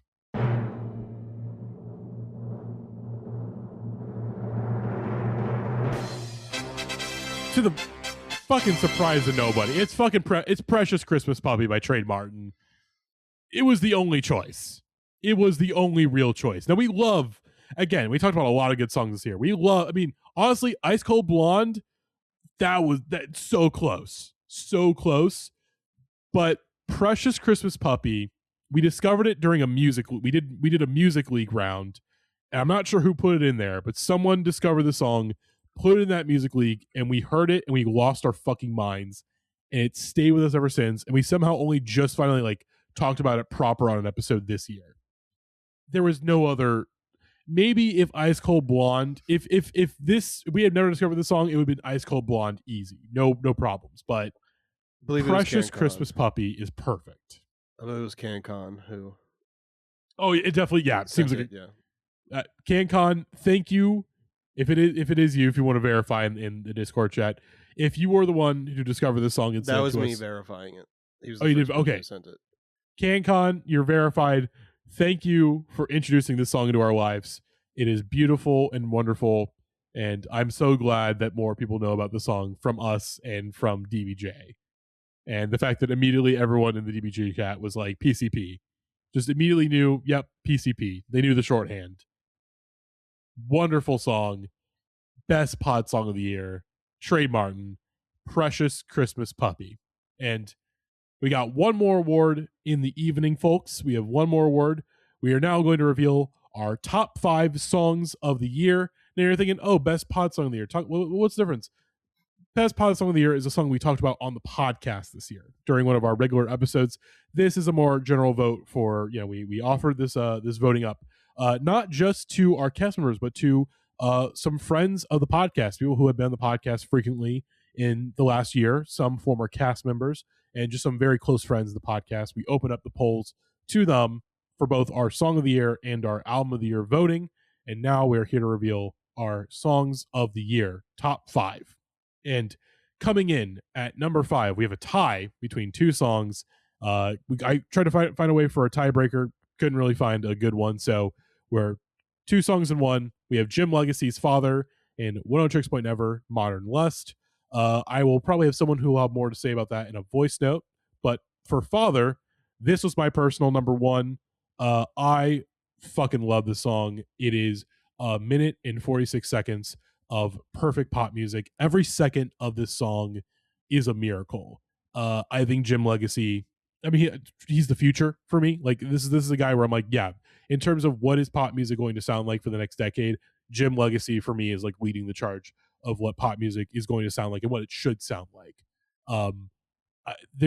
Again, he is the best artist to come out of Britain in the last decade. Like the last artist I can think of that was both as good and as innovative as Jim Legacy is like Dean Blunt and Jai Paul. And obviously, if you know me, I do not make the Dean Blunt comparisons lightly. Like you really got to be something special if I'm willing to be like, hey, you are the best artist to come out of England since him.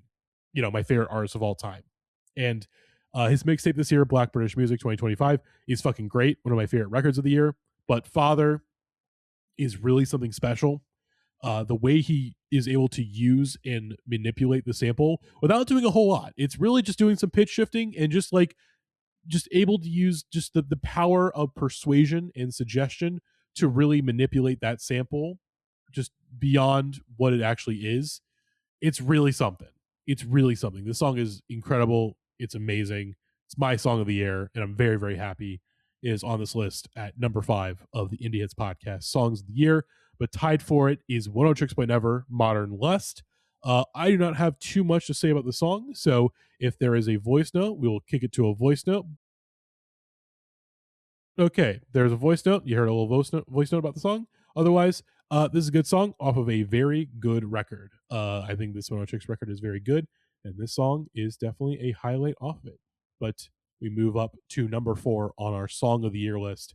It's Agriculture with Bodhid Harma, and I have nothing to say about the song in this band, and I believe Natalie is going to provide a voice note for this one, so take it away, Natalie. Hey, it's me, Natalie. I'm going to keep these short because I know you guys have a fairly long episode you've recorded on. But first off, I wanted to talk about Agriculture's Bodhidharma. Agriculture is a band that I've known for a while, like since they got signed to the Flenser. And they've been a band that have had a lot of promise for me, but things haven't really clicked into place with me for them. I saw the vision. I was interested, but it didn't really come into place until the Living is Easy EP last year, where it sounded like they were finally crystallizing their particulars in style, in structure, and approach into these like very large, looming, like almost formidable like song structures that were almost kind of like post-metal-y, but more post-rock.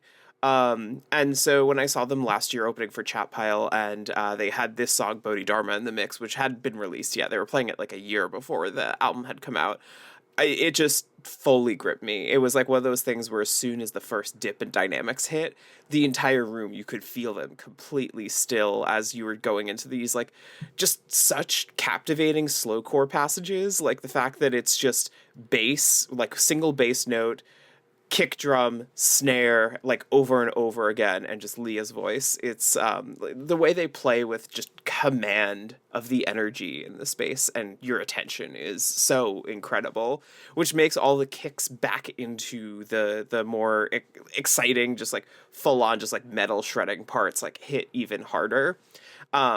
And it really just accomplishes like what the song is doing in terms of getting at this degree of like sublimity that the band is trying to evoke, this kind of like form of transcendence. I also got to give a shout out to, like, I love all the ways they spruce this up for the studio recording that weren't in the live show. Like the little bits of like the like noise interjection happening in the second verse, the little like shoegaze passage sounds so gorgeous. But shout out. I love the spiritual sound of ecstatic black metal band Agriculture, and I love this song a lot. And thank you, Natalie, for your thoughts on Agriculture. And just when you thought, hey, we just heard Natalie, we're going to hear more from Natalie. Yes, as our number 3 song of the year. Chris, stop. Stop.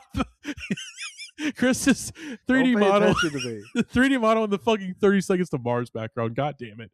Anyways, number 3 on our Song of the Year list is Alan Sparhawk with Screaming Song. And once again, Natalie has some thoughts on the song. So take it away, Natalie. So this is really the one that I have to kind of curb myself on, because I know I could go into a lot about like what this song in particular means to me. But I want to keep it a little more concise here. This is Alan Sparhawk, Screaming Song. This is a track that I have really just had in the back pocket, like similar to Bodhidharma, of one that was such an anticipated song for me to hear in the context that we got it on this with Triple by Turtles album for quite a while. Like when I first interviewed Alan for White Roses My God, I was seeing it name checked in a lot of like articles, interviews with him, saying like, oh, he's been performing this song that has like just like completely takes the breath out of you. It's so moving and just like how emphatic it is. But I hadn't heard it until I saw him later that year while he was touring White Roses, opening for Godspeed You Black Emperor, and it was like a spare arrangement. It was him and his son Cyrus, but there was still just a palpable like just energy to it and emotion to it, and a way that you could tell it's like one of those songs where he's putting his all into it, all of his feeling, even if the feeling kind of transcends the words. Like the lyrics to the song are incredibly simple, but the emotion is almost entirely in his like vocal performance and register, and like the swell that happens in the track's back half. But when I got this album for the first time just about a year ago now, when Sub Pop approached me to do the album bio for it, and I heard that version for the first time, the one with the Trample by Turtles backing, and you hear that like wailing, screaming, just like hissing fiddle come in the second half. It just like it fully stopped my heart, and it made me just so incredibly taken with it. And it's become the song I've gone back to time and time again, and one that I really hold a very strong emotional attachment to still. While I've been putting together my favorite songs of the year playlist, it's the kind of thing where I hear the very first notes fading in on this song, and I immediately just like get emotional. I have to like stop whatever I'm doing. So yeah, I wanted to make sure I did this one a little bit of justice here, as somebody who worked somewhat on this record.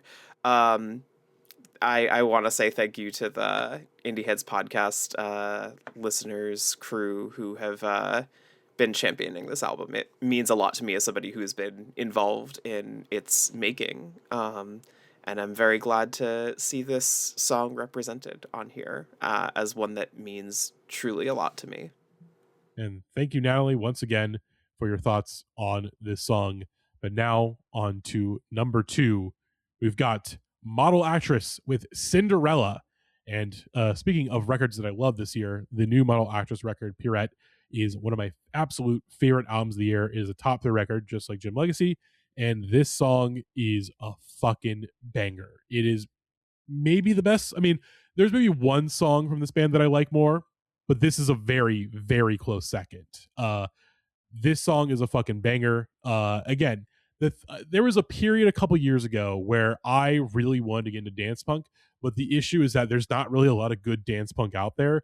It's really only like the Rapture, and then like some LCD Sound System stuff, and then like maybe some random stuff. Like maybe some like Block Party stuff and things of that. There's not a lot of really good dance punk out there. And I think one of the biggest hurdles for dance punk in terms of making it good, the most important element is the drums. If the drums suck, you're fucked. That is the most important element of a dance punk song, is making those drums sound fucking crisp and nice. And Cinderella, the drums here, the percussion is it sounds incredible. It's such a great fucking beat and groove, and just the way that the drummer of this band is really able to lock in and just keep the rhythm is fucking insane. And also, again, insane guitar work, incredible bass work, but really it's Cole Hayden who is doing, again, just incredible frontman work on this record. Just the command they have over the microphone. And I think with this song and the rest of the record, but especially this song, one of the really strong key elements of this is that this record and this song do really open up a more vulnerable side of Cole as a writer and as a performer, where we are seeing, a very like sensitive side of him that we don't really see on the last record as much. And hearing this and having this is really something special, where to sound so vulnerable and so, just like really laying it all out there, talking about like, hey, being young and wanting to have, a Cinderella birthday party, sort of like having this sort of early realization about, like the way they're different from other kids, and being afraid to like let them, to reveal that side of them, and being able to do that as an adult and really go all out the way that he does on the song is really something. And also great music video, awesome music video. I love the song.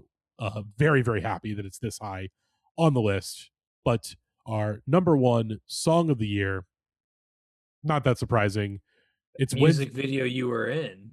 Yes, it's a music video that I had a brief cameo in, and that is Wednesday with Townies, the sort of album single for their new record Bleeds. This song is great. It's not my pick off the Wednesday record, but I mean the Wednesday record's fucking great. You can't really go wrong with like any of the songs on that record, and this is a really great one. I get the feeling that this is going to be like a signature song for them, like down the line. We're talking about like what are the best Wednesday songs, like what are like the signature Wednesday songs. I think this one is going to be very much up on that list. I've described it as the platonic ideal of a Wednesday song. It has, you know, like the things that you know from Wednesday and you love, but is able to take all those elements, you know, the shoegaze influence, the alt country influence coming from like Drive By Truckers and whatnot, and just generally Carly's, you know, unique way as a writer and performer, and is able to like merge that all into this platonic ideal of a Wednesday song. Like, yeah, this is, you know, like you put everything in a lab about Wednesday. What is the song you get? You get Townies, you know, like credible hook, great verses, like it again, it's got some fucking heater guitar work, and again, easy sing along stuff. It's fucking great. And also I got to hear it early because I was in the music video for this song. You know, it was a fun shoot. I couldn't stick around for long because I had work in the morning, and I missed out on free T-shirts. But I got to see Lance Bangs in person, and it was fucking bizarre to see Lance Bangs, the guy I know from throwing up on Jackass, in the flesh and directing a music video. But yeah, great song, Townies.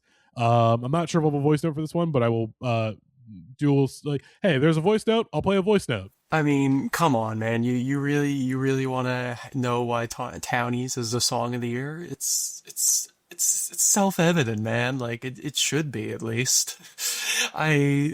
This is the best Wednesday song. This is the best song on an album that I think is mostly fine.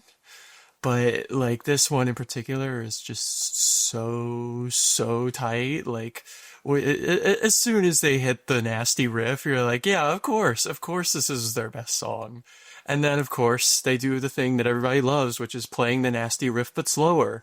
If you want to make your best songs, just play the nasty riff but slower. Okay, that's all you have to do. That's the only thing a good song needs. And if there wasn't one, you didn't hear a voice note. Sorry, someone didn't turn one in. But that'll do it for the Pod Awards 2025. This was a fucking long one. Jesus Christ, we're clocking at nearly 3 hours. But you know, we were hanging out.